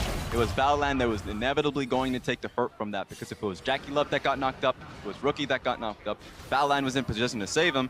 He just means that he put his neck out for it. Just saw the Shy stats last time we played Fiora, 96 CSD. I have to assume at the end of the game, out of laning phase would be absurd, but again we can see this mid lane engage, and it came out from Karsa. Now what do you do if you're anybody looking for a siege up against the Zach composition? So this is what you have to be afraid of. Last time we got to see RNG this far behind, it was with Karsa manning the Lee Sin, and every single time you would look for a dive or a siege, you would find a phenomenal kick to get you back into the game. So if you're going up against RNG, you still have to be afraid of Karsa's way of getting back in. I will say more recently we saw RNG fall behind against JD Gaming when they had MLXG in the jungle, and they fell very far behind. That was actually a 2-0 over to JD, and that was the last series. Yep, that is true. It's always unfortunate. When you have MLXG on the team, you're either incredibly far ahead because of him, or something goes wrong, and you ain't coming back. So I like the fact that RNG bringing on Karsa and, funny enough, Zatai a little bit more consistently. So you might see this team get played when they're in playoff position, and if they succeed, perhaps internationally if it gets that far. And it's worth mentioning that since the start of the split, since the very first game of the LPL, which was RNG versus IG, IG have done significantly better over the split. Their current total record is 27 games to 4. That's 13 series to 1, whereas RNG, they actually have 9 wins to 5 losses and then 20 to 15. So stark difference in terms of how well the teams have been doing in the league. But we're going out for another engage because RNG will not go down, not fighting. Uzi gets caught out by Rookie. He's going to send him packing. And Castle on the front lines has no protection. He's getting whittled down, but he barely survives. That's single digit. However, in the 1v1, no one's going to stop the Shy. Yeah, Zatai has to concede the turret and has to concede the inhibitor if he gets absolutely no help here. That means that RNG, their big 4-man stack, has to back away. Invictus Gaming move towards the Baron. They draw RNG out. Rookie separated from the team and may in fact die. Flashes away and Casa cannot lock on. RNG need to start Baron right now. It's desperation time. If they do not go for the play, they lose everything. They lose the inhibitor, and the Shy is going to continue to move forward if RNG are just wandering around the Baron area. You're absolutely right, Raz. I don't think he's going to stop. Meanwhile, in the top side, Baolan almost getting abducted there, but will be able to back away. Rookie and Ning need to get out of here. Baolan with the save onto Rookie. My life for Aya. Get the mid laner out of here. All right, but you know what? The Shy backed up on out of there, so he's in position to look to defend the Baron. RNG still have to go for it, though. Jakulov, he's waiting on this ward right now. He has been revealed, and Zatai will be trying to zone him away. Rookie over the wall, and Casa has locked on. Target acquired. There's going to be some covering fire out from Rookie, and Jakulov, he gets the speed up. And RNG, I don't know if they can catch him. They get speed up coming in from Ming, and they're going to chase him down, but the Shy has turned up to the fight. This has become scattered, but the Shy in the 1 versus 2 will destroy Uzi. Now Zatai is trying to get away from this one, but make that 2 kills for the Shy, who just turns up and kills everybody. RNG saw their one opportunity, and it all crashed down the moment the Shy found that one-on-one time with Uzi. He is a one-man army, Raz. He's chasing out Ming right now. He wants a 3rd kill in this fight. There it is. Turns back towards Xiaohu, but he's already dead, and they are looking for the win. He already prepped the wave, too. The Shy just took the game alone. This man cannot be stopped. I was wondering if RNG were going to be able to find their way back into this game, but the moment he found that one opportunity, one-on-one time with Uzi, that was it. Well, the revenge is complete, Raz. Invictus Gaming up against RNG, it will be a 2-0, and Invictus Gaming cement themselves as the strongest team in the LPL.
Because Camille is actually allowing them to have Smitty J split push, but still be somewhat useful when a late game fight will happen, because Camille does add value there.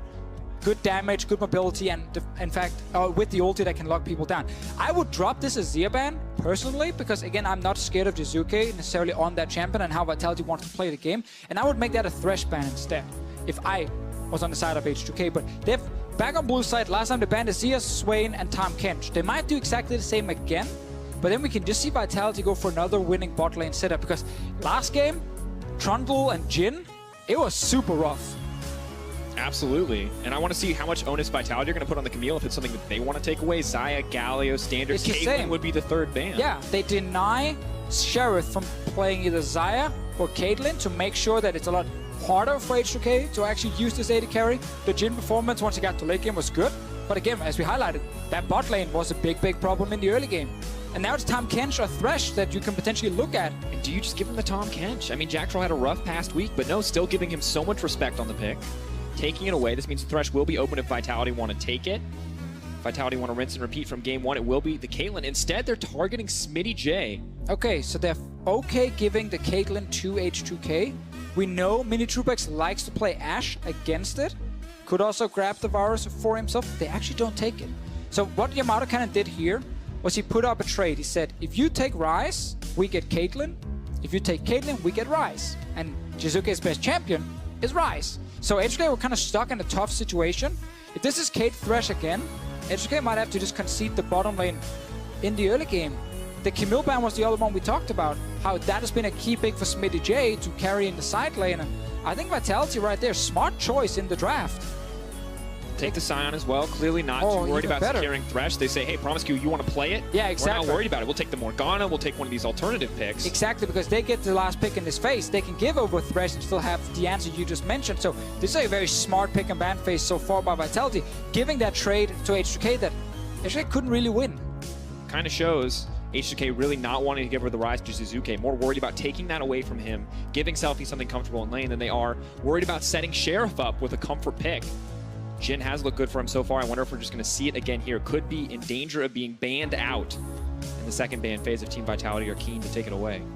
Olaf again for Shook. He's not able to do anything early game on it, which is normally where Olaf shine, because H2K are just not a good early game team, and that's what we keep seeing again and again. So it is, in that case, a pick that's not really fitting their strengths, but he's taking also to deny it from Gilius, it feels like, and to add some early pressure. It is the Braum coming in on Vitality's side. We gotta see if they still want to pick. No, they actually don't go for Thresh this time around. They're fine grabbing a lot more scaling in this draft. I don't hope they pivot too much, because I think they did a good job in both games in actually snowballing the early game. But now it is a lot more, you know, scaling double tank. Could be the Scion mid for Jizuke. We always have to keep that in mind. And of course, Braum a little bit better matchup into the Trundle. Yeah, there's the Thresh ban, obviously. If they do want to go for it, Trundle not contested quite yet. See the bans coming in. Jhin taken off the board from Vitality, so not going to give that over to Sheriff. Jinx following up. They say, look, man, you want to play a hyper carry? It's going to be Kog'Maw. You are going to be immobile, and you are going to be vulnerable. H2K might be okay with that one, especially against the big front line of Vitality. If they do get to late game then with Sheriff, he obviously becomes a massive carry on the side. Ashe is still available if they want to grab that one specifically against the Caitlyn on their side. And Morgana was going to be the other choice, the one you mentioned with the Kate Morgana. If you're Jack Troll down in the bottom lane, like, you can also grab Trundle yourself and use it against the Olaf and just play Trundle support in this case.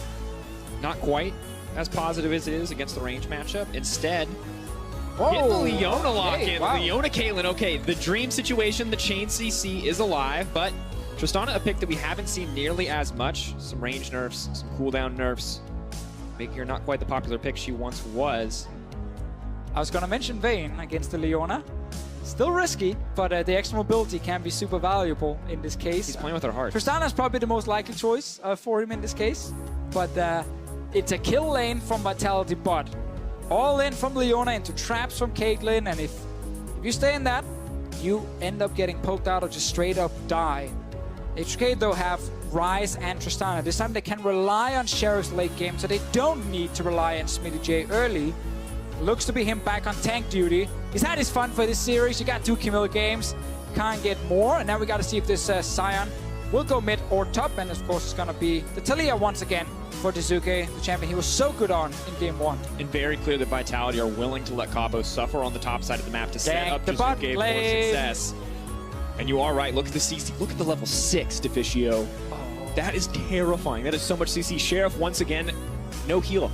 Doesn't get the luxury of taking the Summoner spell ever against Vitality. Has to have the cleanse or he's just going to get picked off immediately. Yeah, and it's not so often we see a Leona versus Braum matchup in terms of the support, but they don't even care about the Braum at this point because they know they just want to play around bot lane and they just need a ton of engage and CC for Jack Troll. That's what he's getting with the Leona pick. Specifically, Jizuke is going to roam down there multiple times in this game. And a reminder, game 1, we had this Talia pick for Jizuke. Gilius ganked mid level 3, secured the first blood for his team. At the moment level 6 was hit by Jizuke, he went bot lane instantly. And wall after beautiful wall just set the team up to snowball it out. A single pick from Jack Troll brought it all home. Interesting to see, Deficio, what has changed now for H2K? Because I see Smitty J no longer on a hyper carry in the side lane. It's a very different setup now. It's a lot more about Sheriff going back to being a late game carry on his side, but they still have this problem where they might get completely destroyed by ganks and roams in the bottom lane. They have to make sure that Team Vitality cannot just get super far ahead on that side. Top lane It's just a tank matchup. It's not going to be too important for the actual game itself. I'm looking a lot more at the bot lane here. Defend on the side of H2K and be aggressive on the side of Vitality. Aggression, what we're looking for as we step in. 1 win apiece, a best of 3 in front of both of these teams. Game 3 of H2K versus Vitality. Comfort picks in a lot of different places here. Deficio Shook keeping his hand on that Olaf 3 games in a row. 2 games for Gilius on the Sejuani, 2 games on the Taliyah in the mid lane.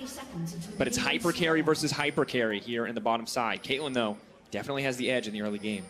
I'm just glad to see Vitality still stick to this snowball bot lane strategy, because I think it's been very successful in the first 2 games. The fact they didn't get the Baron, that's execution around that one specific objective, but it doesn't nullify what they did earlier in the game. H2K, though, with this Cho'Gath, they are setting up for these kind of classic comps we've seen a lot in Europe, where you are so good at killing the first tank that walks towards you in a late game fight, because you have to feast from Cho'Gath into then a ton of single target damage from Tristana and Ryze. So late game, it's a fairly easy comp to execute when it comes to actually playing team fights. At this point, you just gotta make sure that your bot lane does not get absolutely destroyed. Level 6, H2K can easily go top and just cross map. Tower dive to Sion, they have to feast from a Cho'Gath, and they trade turrets. But we know Vitality will go bot lane multiple times. Deficio, it feels like this is the classic setup for both these teams. H2K want to get safely into the late game. Vitality want to kill people. This was like the easiest game to prepare the overall storyline. Early versus late. Literally what all of our prep pointed to. Early game versus late game. Trying to find these advantages. Well, Sheriff, good news about the Tristana. Not going to suffer as much in the early push as previous picks. Explosive shot means that they can get the early advantage. Now, obviously, with the changes to Tristana that happened, where more damage on a W but lost some range, kind of means that her level 2 all-in, if she can get towards it, is actually a bit of extra damage from the W. But generally, her laning phase did suffer from obviously losing a bunch of range, especially hurts against the Caitlyn. Sheriff, though, happy not losing the early level 2 push that we have seen him lose both games before this. Yeah, and it's important to keep our eyes on Sheriff, because while SmittyJ was the kind of the surprise choice for H2K to choose to carry in the past game, Sheriff has been kind of the classic and did look very good last game on the Jhin. I think a lot of people would not expect these damage numbers to come through. As soon as he got to the late game, he could carry. Early game, I think there were a lot of opportunities for Vitality to punish the bot lane even harder. Some missed opportunities on the all-ins on their side, but this one here is all about buffer that jump on Tristana when Leona goes all in. Promise Cube will try and stand in between Jack Troll and Mini Trupex when the all in happens and blocking the damage from the Caitlyn. Early It's move. a little bit awkward. Shook is moving in. Oh, he just snuck around. Now we're going to try to run back towards mid lane. Jack Troll will find him anyway. Good bit of vision laid down, spots out the jungler. Of course, last game, Selkie died level 2 to a very aggressive early Gilius gank. Is not going to be the case this time around, so already H2K much better off than they were in the game 1. Yeah, just like the last game, Gilius not looking for just perma-ganking in the early game, because obviously he's playing a scaling tank on his side. He's been active. He's done his job. Really want to give him a lot of credit for how he's played in the first 20 minutes in both the games. Trundle first one, Sejuani the second one. Meanwhile, top lane, it is tanks pushing against each other. And interesting too, I mean, SmittyJ kind of has been a rock for the team in the series, been getting these big laning advantages. I want to see what he can do now that he doesn't have the kind of comfort fighter pick, because you can see, gets a decent amount of jungle attention, very forward in his lane, huge CF differences across his Camille games, but now it's a different story on the Cho'Gath. Yeah, I only think we will get jungle attention towards him after level 6 if Vitality are just destroying bottom lane. H2K will have to go top to get something back. But the Taliyah pick does a very good job of just pushing in against the Ryze, and the Ryze, who, after some of the nerfs, did lose a bit of early push in his kit. Like, the damage from spreading around was reduced quite a bit. Jack Troll, just testing. Fishing. But the fact that H2K in this matchup can keep pushing just means that we're waiting for his level 6 before he can actually roam. What happened last time, and what should happen this game, is bottom side is where Vitality control vision with control wards. So when H2K goes missing from mid, instantly H2K will have to call. Careful, he could be bot lane, and you have to play passive all the time. And the control wards make sure he can always move. You can already see the first one being placed in the river. And H2K, their job is then to go top side and make sure they can always get something in return. You can see Shook and Gilius both pathing around the vision so well. The team quite aware that the jungler is going to be, however... Selfie should also, sorry to interrupt you, I just want to call out really quick when Selfie's back in base. I think getting TP for him is a big change from the last game. He needs to try and continue evening out the push mid, and then he needs that TP later to try and match the roam. Sure. Okay, take a little bit of damage here, but you are so right, Fisher, because he was shut down so early the last time he played Ryze in the mid lane that he didn't really get a chance to go toe-to-toe, and wave clear freed Jizuke to roam to get his team those big advantages. This time a little different. Jizuke going to struggle a little bit more. Level 5 Ryze push, still very strong despite the nerfs.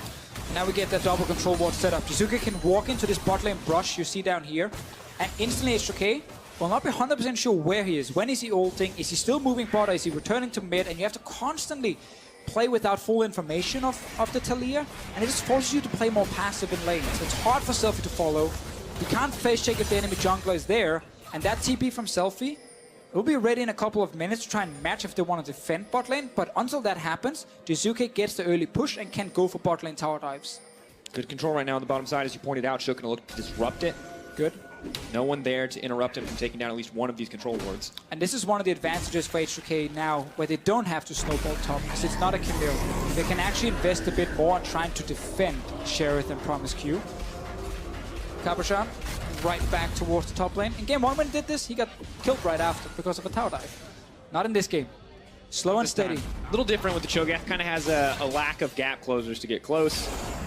Still pretty solid with the silence and the knockup to deal with Sion and his decimating smash, but not crushing the matchup by any means as he has been in the past in the Camille versus Shen.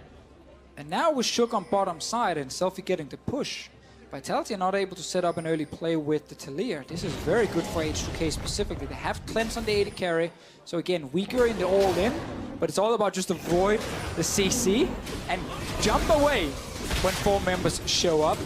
Blue buff steal.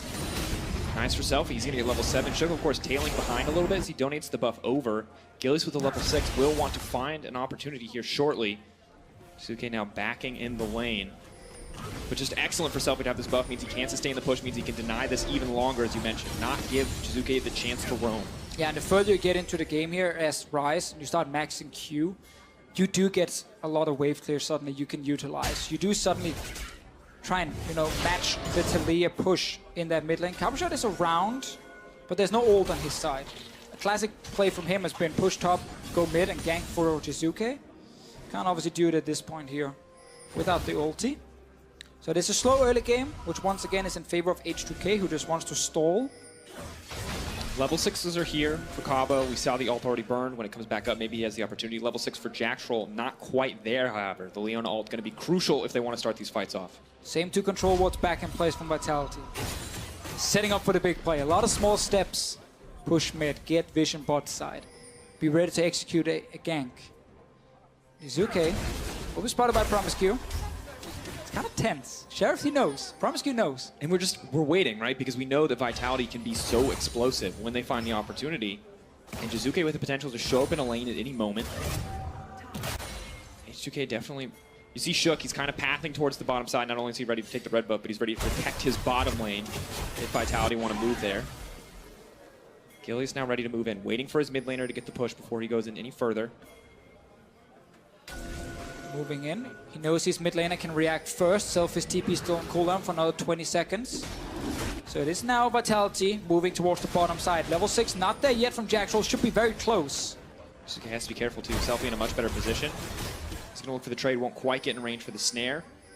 Jizuke playing on the edge there. Can't afford to get locked up by Selfie in these exchanges. But there's Cabo. See him around, hovering around the top side of the mid lane. Looking for the snowball. But Smitty J knows what's going on. Knows where the top laner went. Has the ward in the brush.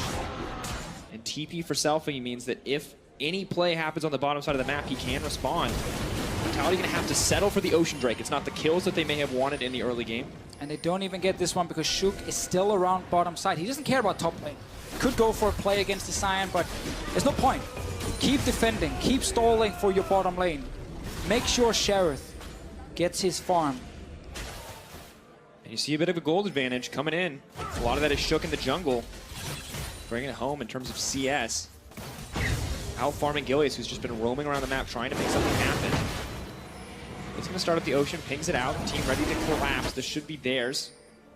We heard on the podcast earlier this week how important Ocean can be for these tank top matchups. Oh yeah, every top lane at home is crying at the moment because suddenly for Smitty J, it gets a little bit harder with the mana sustain, especially coming in for Cabo Shot, but also the HP. And H2K shouldn't really look to fight here.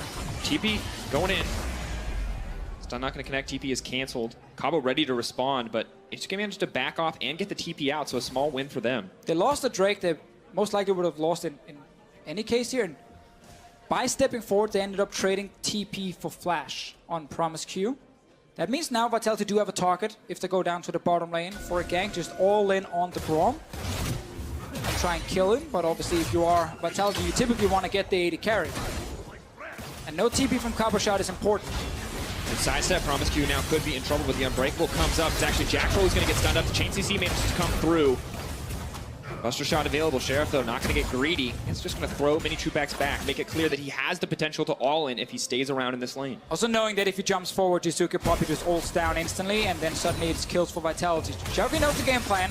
Stall. Don't risk anything. Cabo Shot can't TP down. Double TP from H2K.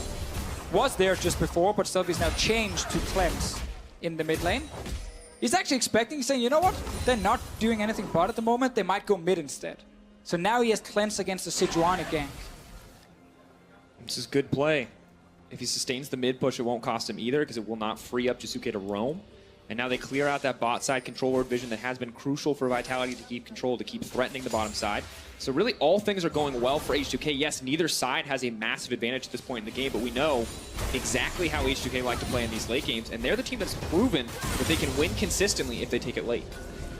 Vitality are the team who had options in the early game. They drafted this Leona here. They gave up the Thresh in the first phase, let it slip so that H2K could ban it in the second phase. And then they prepared this Leona pick here to try and play around bottom side still, but this Leona against a melee support, so it gets a little bit harder. At least in the 2v2, it's not a squishy Sona or Janna you can just try and like ult straight onto into a trap and burn her down. In this case here, they do need the rest of the team. And we are looking at Gilius once again trying to establish that control we mentioned multiple times on the bottom side. Always the control wards, allowing Jizuke to move. Frees him up, but there's no opportunity to make a play. H2K are in position, ready to respond. But this is the thing, right? We can see everything, but H2K, they cannot. So, suddenly, by Jizuke stepping out of vision, Selfie had to keep walking down bot lane, not knowing if Taliyah had turned around or not. And he knows if he's not there, and Vitality execute a tower dive, bam. That's kills, first turret going down, game snowballs. So he has to constantly sack a little bit of his own lane whenever Jizuke moves first. But in this case here, Selfie made it back to his lane. Bit of pressure coming from Cabo as He he has does to use move. the banner on the top side. Now There we go. They're going to look to go to mid lane. Selfie has to back out of this one. It's not going to connect. He is in trouble. Realm Warp going to try to come in. Not going to find the opportunity. Flashes. Decimating Smash still going to connect. But Sheriff is here right now looking for the fight to turn the burn. They're trying to find it. Knocked up on the Cabo Shard. He's going to go down. First blood for H2K. Vitality trying to fire back, but they haven't been able to take anybody down yet. Promise Q stunned up. Zombie Cabo going to get one.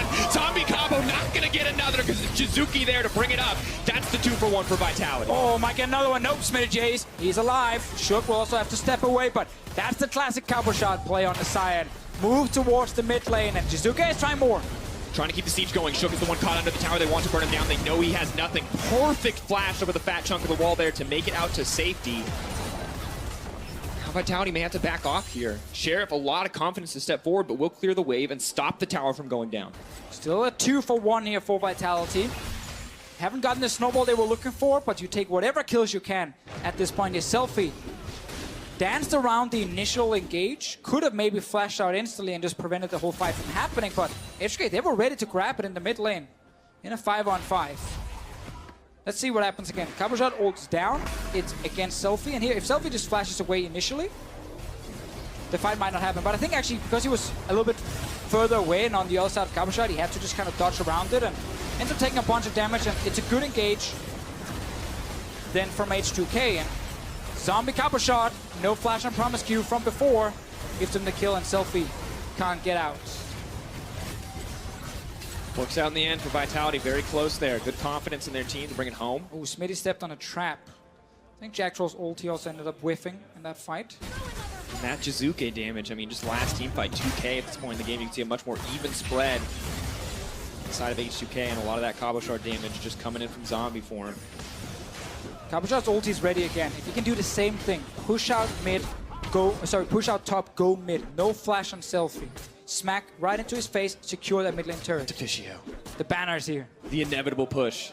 And Cabo Shard is mid, of course. Cho'Gath has 100 AD. He needs the minions to kill that cannon minion for him, and now Cabo is just fighting Shook. Trying to bait it out. That means first tower for Vitality. The snowball has finally started 15 minutes in. They got to fight. It wasn't the perfect setup for them, but they got the fight before. They got the kills. They got some damage on mid lane turret. That was the most important thing. To get down turret, this means Jizuki can push even deeper and roam again. We're looking bot side. Sheriff, no cleanse. Weaver's Wall almost available. They're going over as a duo. There's no TPs from H2K. They're now running. Instead, look at the immediate response from H2K. They're either settling on the Rift Herald or going top lane to make a play. It looks like they're going to trade objective for objective. Well, Vitality will get another turret for themselves. More gold over to this team here. That mid lane fight ends up being super important for them to actually start something because it was such a slow game. H2K was constantly defending Vision on bottom side. Nothing actually happened. This Rift Herald needs to give a turret over to H2K, otherwise they will fall further behind in gold. Second Ocean as well alive. Only 1.5k gold. Double Ocean, nice to have, but not the end-all be-all at this point in the game.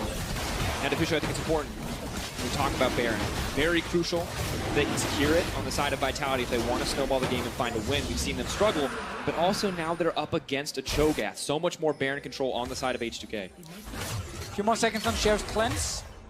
But sadly, it is a Tristana. Can jump away very easily. Jackfall is around, hovering. Won't get anything in this case here. Just going to back up. Might have something still. He hit the flash forward. Jackfall trying to keep it going. The ulti. Flash has been burned. Talia Wall is coming in. The coordination from Vitality as they want to lock down the 80 carry. They want to take him out, and Sheriff will drop. Minion wave is here as well. Not a great position for H2K to respond. They may have to give up to tier 2. Oh, good play from Vitality. Sheriff, he kind of knew something would happen, but he thought he was safe. With flash and everything. Cabo Shard going in. Going in the middle of everything. Selfie, not going to find the decimating smash in there, but there's Jackfall for the follow-up. Now getting knocked back in the middle of everything. Gillies is there for the backup. The JCC is beautiful. Vitality keeping the ball rolling. They want to get the bottom tier 2, but they're going to have to wait for the creep wave. Well, they're coming now. Meanwhile, top lane, SmittyJ trying to get a turret for H2K. His own ban of command minion helping him, but it's going to be bot lane turret for Vitality. They have to work hard for these kills here, but they find another one. Creative play where Jizuka actually wanted to go back to base. But they waited long enough, and then by Sheriff stepping forward, they saw an opening and they went straight forward. It doesn't matter if you flash away, if the wall then comes down after and blocks you from actually escaping. So Vitality find 2 more kills for themselves. And now Sheriff, no flash available, going to make it much harder. Future plays, still has the rocket jump, but has to be much safer with the use of his only escape option. Buster shot not going to be enough against Leona. And this is one of the big positives around Vitality, and what a lot of teams are praising is the creativity.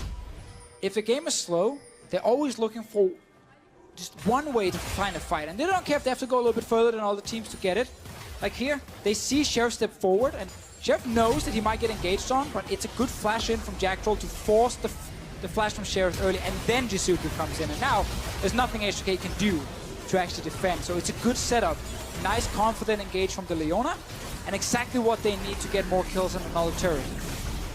You have to wonder if H2K are going to keep putting Sheriff in the side lane to soak up all that farm, or if they're going to see that he's vulnerable now without the flash. But just beautiful follow-up from the Vitality team. Once a fight starts, and they're in their element as long as they find it engaged on their terms. I'd look for another player on top side without flash on that Tristana. Jizuka can keep pushing out mid and then look for the play. Baron spawning soon as well. And as you said before, the 2 Ocean Drakes, they're nice to have. They help a lot in the early game, but scaling-wise, they're not going to be too important. Keeping Cabo even in this matchup, despite Cho'Gath having better kind of anti-tank scaling, so that is the one piece of good news for Vitality. It's not as big of a weak point as they might have expected, but now Gilius looking to lock it down. Stun does come in, cleanse as well. Follow immediately for Gilius. Good patience comes through. Selfie now running for his life. The threaded volley just out of range, but getting a summoner from Selfie, nice to have. Jizuka did not want to fully commit and flash forward to trying to perfectly set up the knockback. Obviously knowing that a lot of H2K members were coming from mid. They're playing around the Baron though. Top lane turret is still standing for H2K. The last outer turret they got. It's been another game where Vitality have been able to get the early lead. Sheriff has to be careful. Jackal not going to go for the play here. Doesn't have enough members strong. And Riftherald has been summoned on top side. Will buy a little bit of time. But not going to break a tower for sure unless it's left unattended. Look at this. All the lanes are pushing against H2K. They don't have that Camille. And Cabo's going in on the bottom side. H2K have been playing too much around the top side. It's all been a bait as Smitty J is actually the target here. He's going to look for the flash over the wall. The flash follow for Cabo, the flash follow for Jizuke. They want to lock him down. Got to keep him away from that blast cone. Are they going to have enough damage? Yes! Jizuke take him down. H2K now without their Baron control option, now without their top laner. This is going to be very difficult for them to play for the next 30 seconds. Another good play here from Jizuke. Staying around mid lane, always looking for silence. Another one in mid. Selfie. No cleanse on his side. Off to the side. No ulti available, but Leona ult is going to connect. No follow-up. They were around. Sadly, no ult from Gilius. No ult from Caboshot either to see if they could get on to Selfie in time. H2K, they're hanging on for now. But they're conceding a lot of gold over to Vitality. After that very slow early game, Vitality found two very good fights to gain an advantage, and then another roam from Jizuke just before here. And a 4K lead.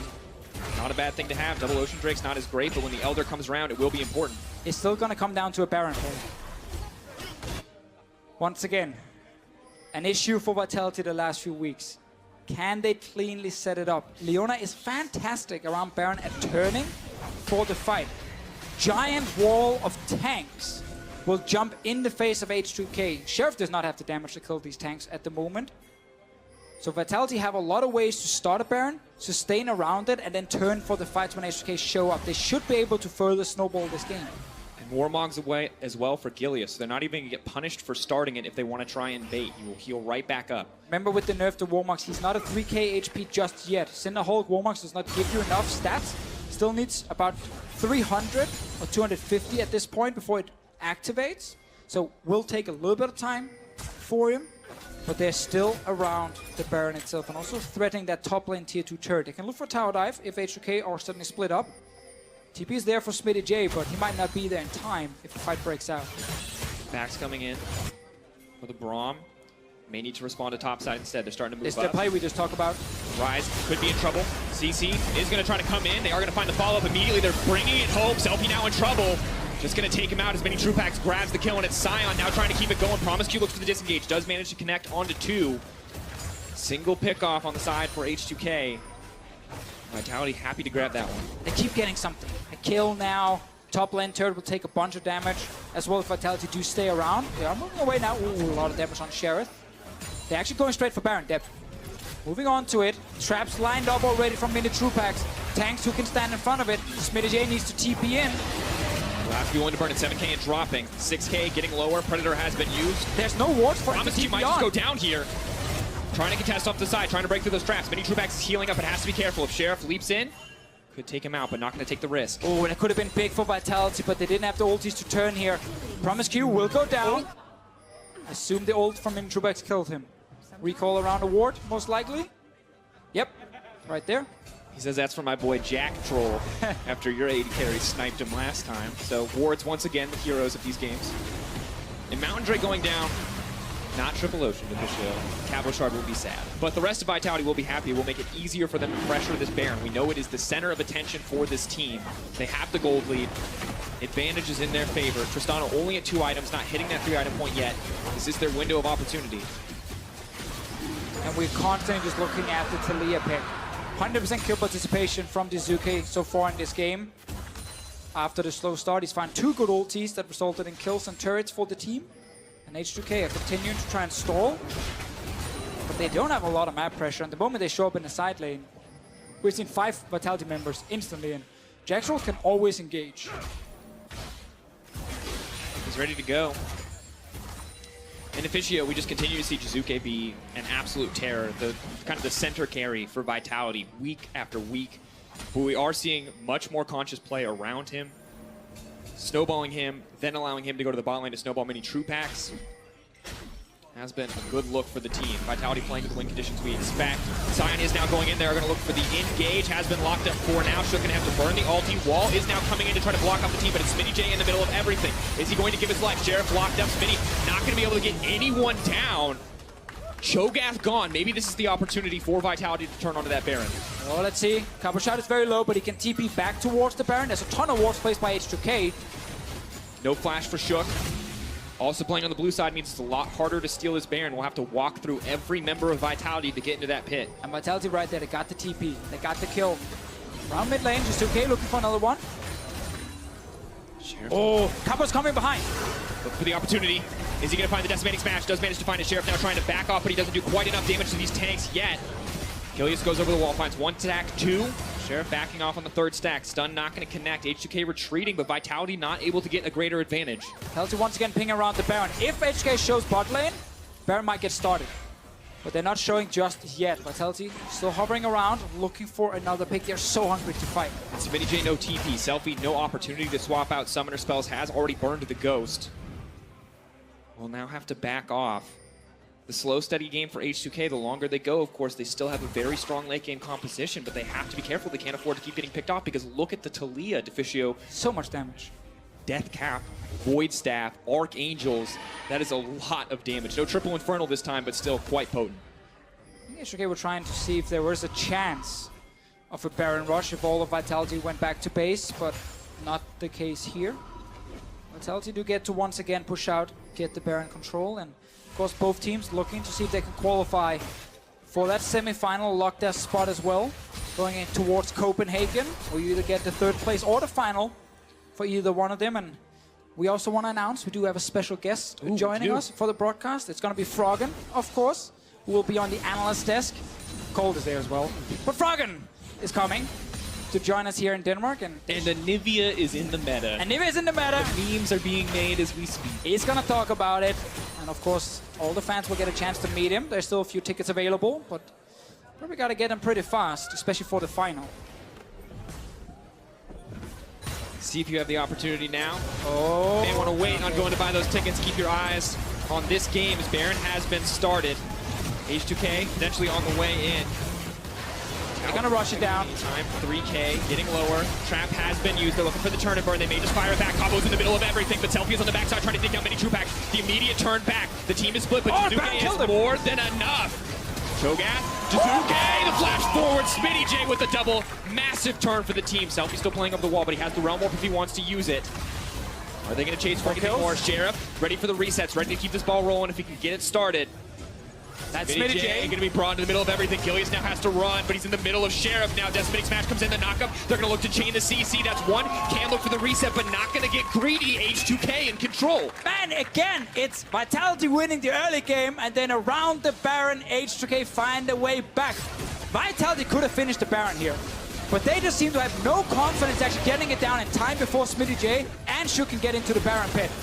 Baron's being started. It's still risky by H2K. The knockup connects on the mini true packs. He will die immediately. Mini has to be safe. No feast just yet. Avo cannot overstay his welcome. 5K getting lower. Smitty J getting chunked down. Promise Q is here as well. 3K health. They just want to burn through the Baron. Jack Troll as well. Body block comes in. They are going to be able to get it.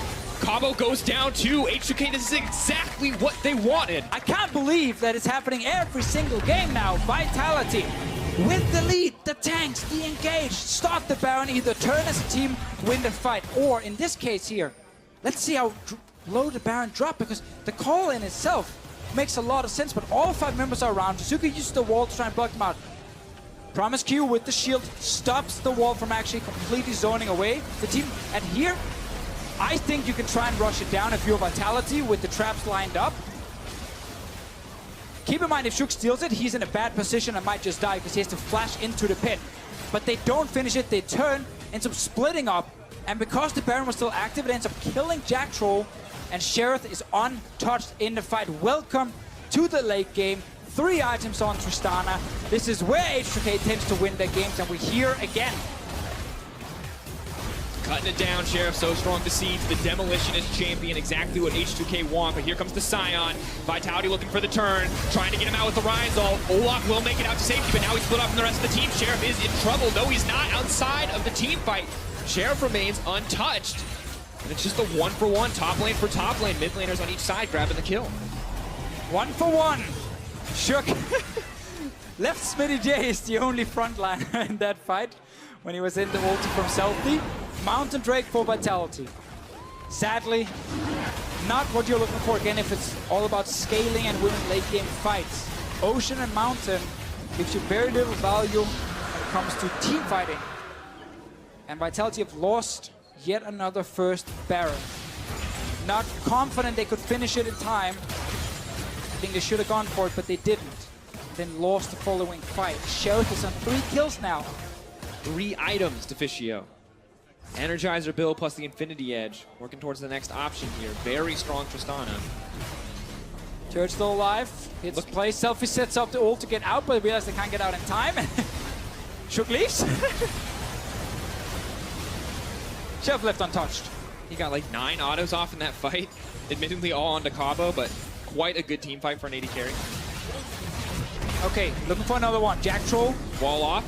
Jack Troll gonna try to go over. A bit of a moment of uncoordination. Actually are gonna get multiple members across. It's just Shook on the backside. Oh! Jizuke stepping forward. A rare misstep from him, but now Olaf is charging in. Sheriff is there. Selfie is there. They're ready to go. Trap's coming in, but Mini Trupax has to be careful. Does get locked up.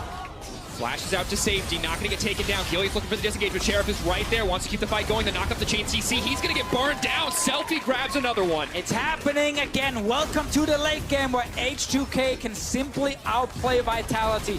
They have a draft where it's all about just killing the first member right in front of you. Choker at feast, 2 strong single target carries. And this time it was Jizuke with the ulti who ended up actually jumping in to the rest of H2K. He dies. That's now mid lane going down. That's an inhib dropping. The Baron buff is still active. And suddenly everything that happens in the first 20 minutes, it doesn't matter. It's irrelevant. Vitality have to be able to execute around the first Baron. Now it's H2K with a 3K gold lead. Selfie out of mana, maybe that can help them in the coming fight, but Smitty J is just so tanky, so disruptive. Jizuke cannot play on the front line, but Cabo going in anyway, now backing off, immediate ulti, decimating smash, gonna connect on 2, but the silence comes in as well. Good disengage for H2K. One more bout to make it out to safety. Deficio, Vitality, they had a bit of a snowball, but it just was not enough. There's 3,500 gold on Selfie and 2,500 on Sheriff, just sitting ready to be spent. Now they go back to base. They're gonna get 4 items after going back. Jizuke ends up jumping towards H2K after ulting in and not jumping off a little bit earlier. And just a reminder, jumping into a Cho'Gath is suicide. He has a silence, you are a mage. You jump in, you die. Jizuke playing way too risky, way too eager to make the play to kind of save the team, to bring them back into the game, and can't afford to make mistakes like that. And it's hard for Yamada Cannon to change a lot, because they are consistently winning the early game.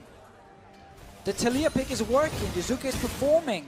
And how do you teach a team in a best-of-5 to play around Baron to have the confidence to go for the smite in those scenarios when it's turned against them so many times? Because again, if they go for the all-in there, Shug at least will die if he goes for the steal. Even though he gets the Baron, he will die and you can still win the fight because you have so much engaged on the side of Vitality. But they didn't commit for it, they lost the fight. Ended up being split up. Jack Troll was on his own, dropped low, and then suddenly Sheriff just hammered away. And now, he's almost on 4 items. And now you're the team that has to play aggressive, that has to go into the Cho'Gath to stop Tristana from killing your entire team. Tank line of Vitality not nearly as scary as it once was. Armor penetration not there for Sheriff yet, so they have at least a brief moment before a lot of those defensive stats are made irrelevant. The additional range from Sheriff keeping him just outside of the trap range. Wall does come in. Selfie's going to be walled off from the fight. Engage, follow-up, looking to take down Smitty before the fight starts. That could be the spot that Vitality need. Exactly what they want, but Sheriff is untouched. Keep an eye on him as he hits into the back line. Selfie, not playing scared. Keeping his eyes on the front line. Is going to take down Cabo. Sheriff actually going to grab the kill as he's on a rampage. We have to remember that initial engage from Vitality. If they want to try and reach the carries, they have to do it immediately with the Leona, but it's so hard to do this late in the game, so they end up having to kill the tank. And the moment they kill a tank, Sheriff and Selfie are untouched. Cover shot, we see it here, he dies very, very quickly. Nice! Jizuke with the clutch play, now going to try to bring it home. Realm Warp, can they take him out? Selfie not going to be stunned, so it means at least Promise Q will be safe there. Is the ace in the hole. Jack Troll's trying to get close enough. Wants to get a little bit more. What's he have? No Moby Boots, the Merc treads. Wants to make sure that Selfie cannot back, but Selfie has the flash, can just go over the Dragon Pit wall. Yeah, but force him to use that flash. Another win here for Vitality. Stall the game, don't lose your bot lane inhib. Good play from Jizuke onto Sheriff. Flash is still available for next fight, but Baron in 30 seconds.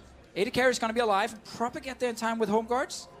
But Vitality can now play against a no-flash Rise. That could be your target. But you can see how difficult it is for them to play these fights in full 5-on-5. This is great though. Engaged, kill the tank first, realize you have a strong front line of Sejuani, Leona, and of course the Sign. But now, then the turnaround is where they don't have the next engage. They don't have another Leona ulti to use.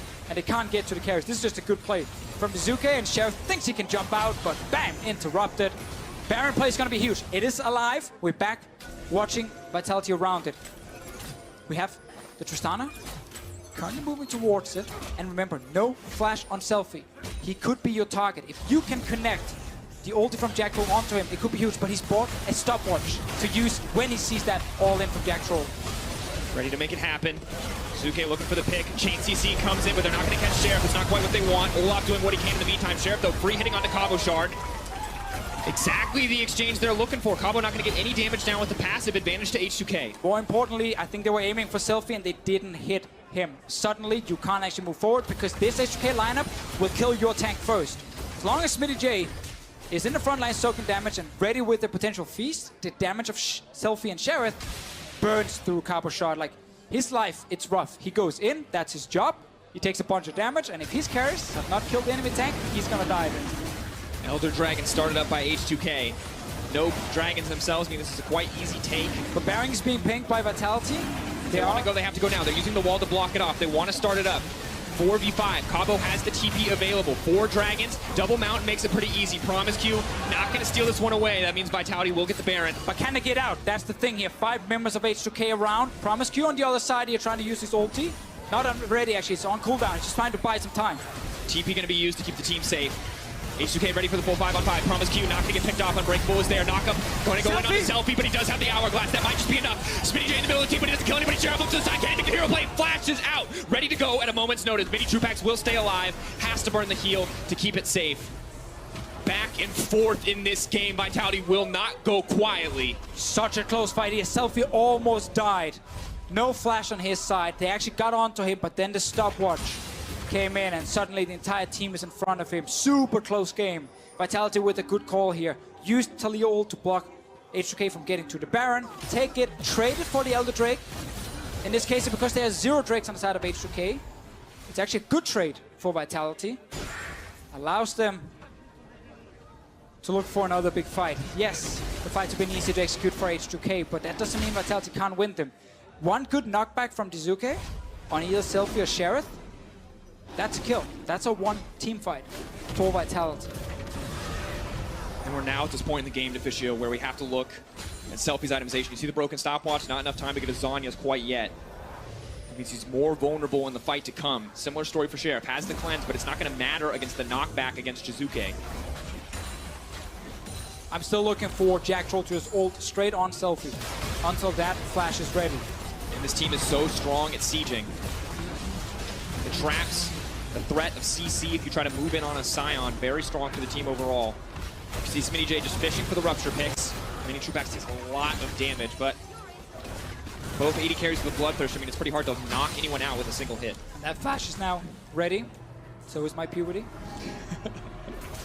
Spellbook obviously helping Selfie a bit with the cooldown on it. So next fight, we might have to Vitality just aim for Smitty J again. But that's again, that kill the tank first kind of setup is what H2K is built for. And you can see Smitty J is just fearless. Has the Warmogs, more than willing to walk into the face of the enemy and just went the wall setup. What are they going to find? Not going to get the opportunity. The coordination just a little bit off here on the side of Vitality. 2 major ultimates burned. Window of opportunity for H2K despite the Baron buff. They did just interrupt the recall of Mini Trupax, but he's fine. Backs away. Trying to get the free inhibitor. H2K is not there. They have to play safe. Cabo gets cut down here. It will be massive. Gillies keeping forward. Trupax playing so on the edge here. Trying to catch the carries. Hard game for Jack Troll. Keep an eye on Cabo though. Has the engage available. Smitty J with the feast could try to turn this if the carries overstep. And Selfie looks to be going to the side lane. They want to split up Vitality. Such a huge game in this series. They're getting the 2-1 advantage. H2K stalling out after another early game loss. Could really hurt Vitality and their confidence in the style they're trying to play. They twice in a row lose a game after winning the early game, after getting 4 to 5k gold ahead. So that means they might feel like they're forced to change, but so far, they're still able to win late game fights. They're still in this one. They can still shut down H2K just gets harder and harder. Luckily, all the carries are basically maxed out, except for Selfie. Yeah, 2 carries on both sides. Selfie approaching the maxed out stage. You see Jizuke going for the maximum AP build with the Spellbinder there. And Deficio, I mean, the 80 carries, the mid laners, all that matter in these fights. Can the tanks find the engage? And the 80 carries and mid laners follow up. And it's a bit terrifying because once SmittyJ gets that flash, it's a little bit harder to play around. So if we work under the assumptions that none of the teams can reach the carries early in a fight, then we have to see if Vitality can chain CC SmittyJ long enough so that he can actually feast against one of their tanks, and they can try and kill him, knock him back with Jizuke, deal a ton of extra burst damage with it, and then the first tank is dead, and Vitality have effectively won the first part of the fight, and then they just gotta make sure they don't over-chase. Because then they've lost all the engage and they can't actually get easily onto Sheriff, but at least they get the kill on the first tank. And it feels like the single piece of good news for Vitality in these fights, despite Shogath being a potential obstacle, is that Shook is playing the Olaf. It is not the best late game scaling champion. Caitlyn with so many items is not going to be nearly as threatened as she was in the early game. Double locket on the side of H2K. I would have loved for Promise Q here to have had a Knight's Vow in his case here. Just like pluck that onto Sheriff, further protect him. I think a Mikhail's could be an option later on as well.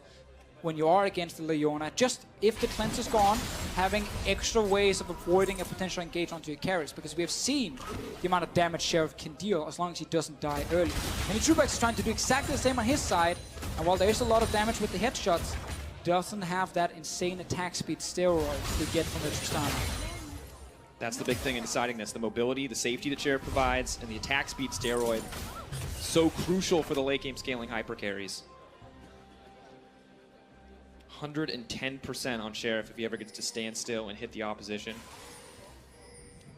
Caitlyn, of course, with the empowered crits, but they're so few and far between in these fights. A lot more will depend on if they can just burst a single target out.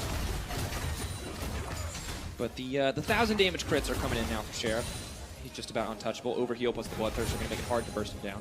Remember also with Gilius on Sejuani, there is a late game advantage for Vitality in terms of the junglers. But it can be tough to actually land the key ulti when everyone is grouped together. You tend to just hit the tank in the face and not one of the carries. Banner on top side, pushing out 2 of them on the side of Vitality at the moment. 2 of them on the side of H2K to try and match it. And a minute till Baron, minute 45 till the Elder Dragon. Second one for H2K if they get it. It's a massive buff, despite not even having any dragons. And Trubax trying his best here to beat a big carry.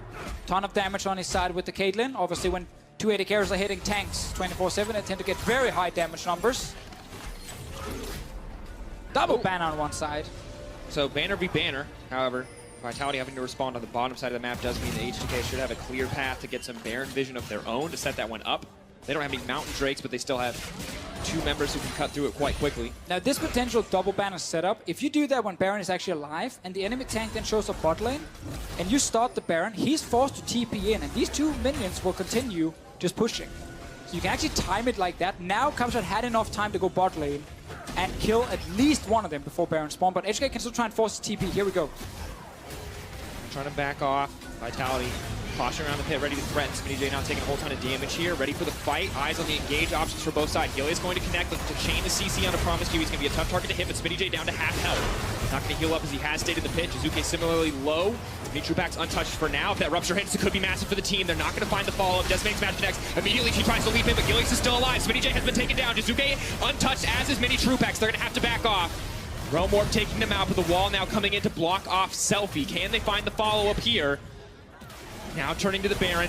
Shook is alive. Can he steal this one for his team? 7K and getting lower. Trubax ready to turn at a moment's notice. Predator has been used. Vitality now ready to back off as Sheriff does so much damage. They don't want to take the chance again. Wait, he's going for it. Baron wants to run it down. Can he get it? Gilius, this is your chance for redemption. Who's going to get it in the end? Who's going to get the spike? Gilius brings it home. Vitality holding on. The wave in the bot lane going to bring it home. At least a little bit for the side of H2K, but the smite coming in clutch for Gilius right when it mattered most. Oh man, just Shook felt so confident he could win that one, but he didn't have to do that. He went all in. They could have stepped away with the 4 members and just let the wave bot lane do some work. That's going to be a 4 Drake Elder Drain now. Vitality won the initial fight, but then HK had the chance to just stop because Vitality did not want to commit to the Baron. They didn't want to risk it. And then Shook charges in alone, thinking he can actually finish it, and suddenly Gilius gets redemption. He gets the Baron. They get the Elder Drake. That was just a huge chance now gifted over to Vitality. Can they actually now go down and destroy the base of H2K, win one late game fight to win this game? They have Elder. They have Baron. They've got the banners, and all of the minion dematerializers are gone. This is their time. It could just have been a full reset around Baron, but then Shook thought he could be the hero. Trying to group. H2K is trying to find the flank. Achilles now backing out. But Jisuke, he's on his way from mid, and there's an Elder Drake on Vitality. Just looking for the CC. Selfie now could be in trouble. They may be able to find the follow-up combo immediately to the backside. Sheriff now trying to leap into the fight. Has to use the rocket jump to get in, though. Needs to play this one safe. Jizuke is moving in as well. Smitty J caught out. Gargoyle Stoneplate keeps him alive for now, but he is going to get taken down. Advantage to Vitality. They're fighting against the massive buff on Vitality's side. They thought they could do it before Jisuke showed up, but he was running. He was there in time. H2K are getting so greedy in this game, despite them being able to win multiple late game fights. Vitality are looking for more. H2K now hoping and praying that they cannot end it here. The Baron empowered cannon minion will start to chunk away at this tower. Sheriff is going to have to step forward to kill this one, but I don't know if he has the luxury. Unraveled Earth comes in. Sheriff has to leap out to safety. CC not going to connect on the Selfie. The follow-up will, however, they're going to try to cut him down. Jack Troll flashing out immediately. The chain CC comes in. Selfie is down! This could just be the win for Vitality. They're ready to push it in. Sheriff, it is now or never. Is he going to find the clutch play to bring it home? He's off to the side. The Desmanic Smash. They're ready to lock him down. They force him out. Sheriff, goodbye. Mini Drew Packs coming in. Vitality bringing it back. I can't believe Vitality won this game.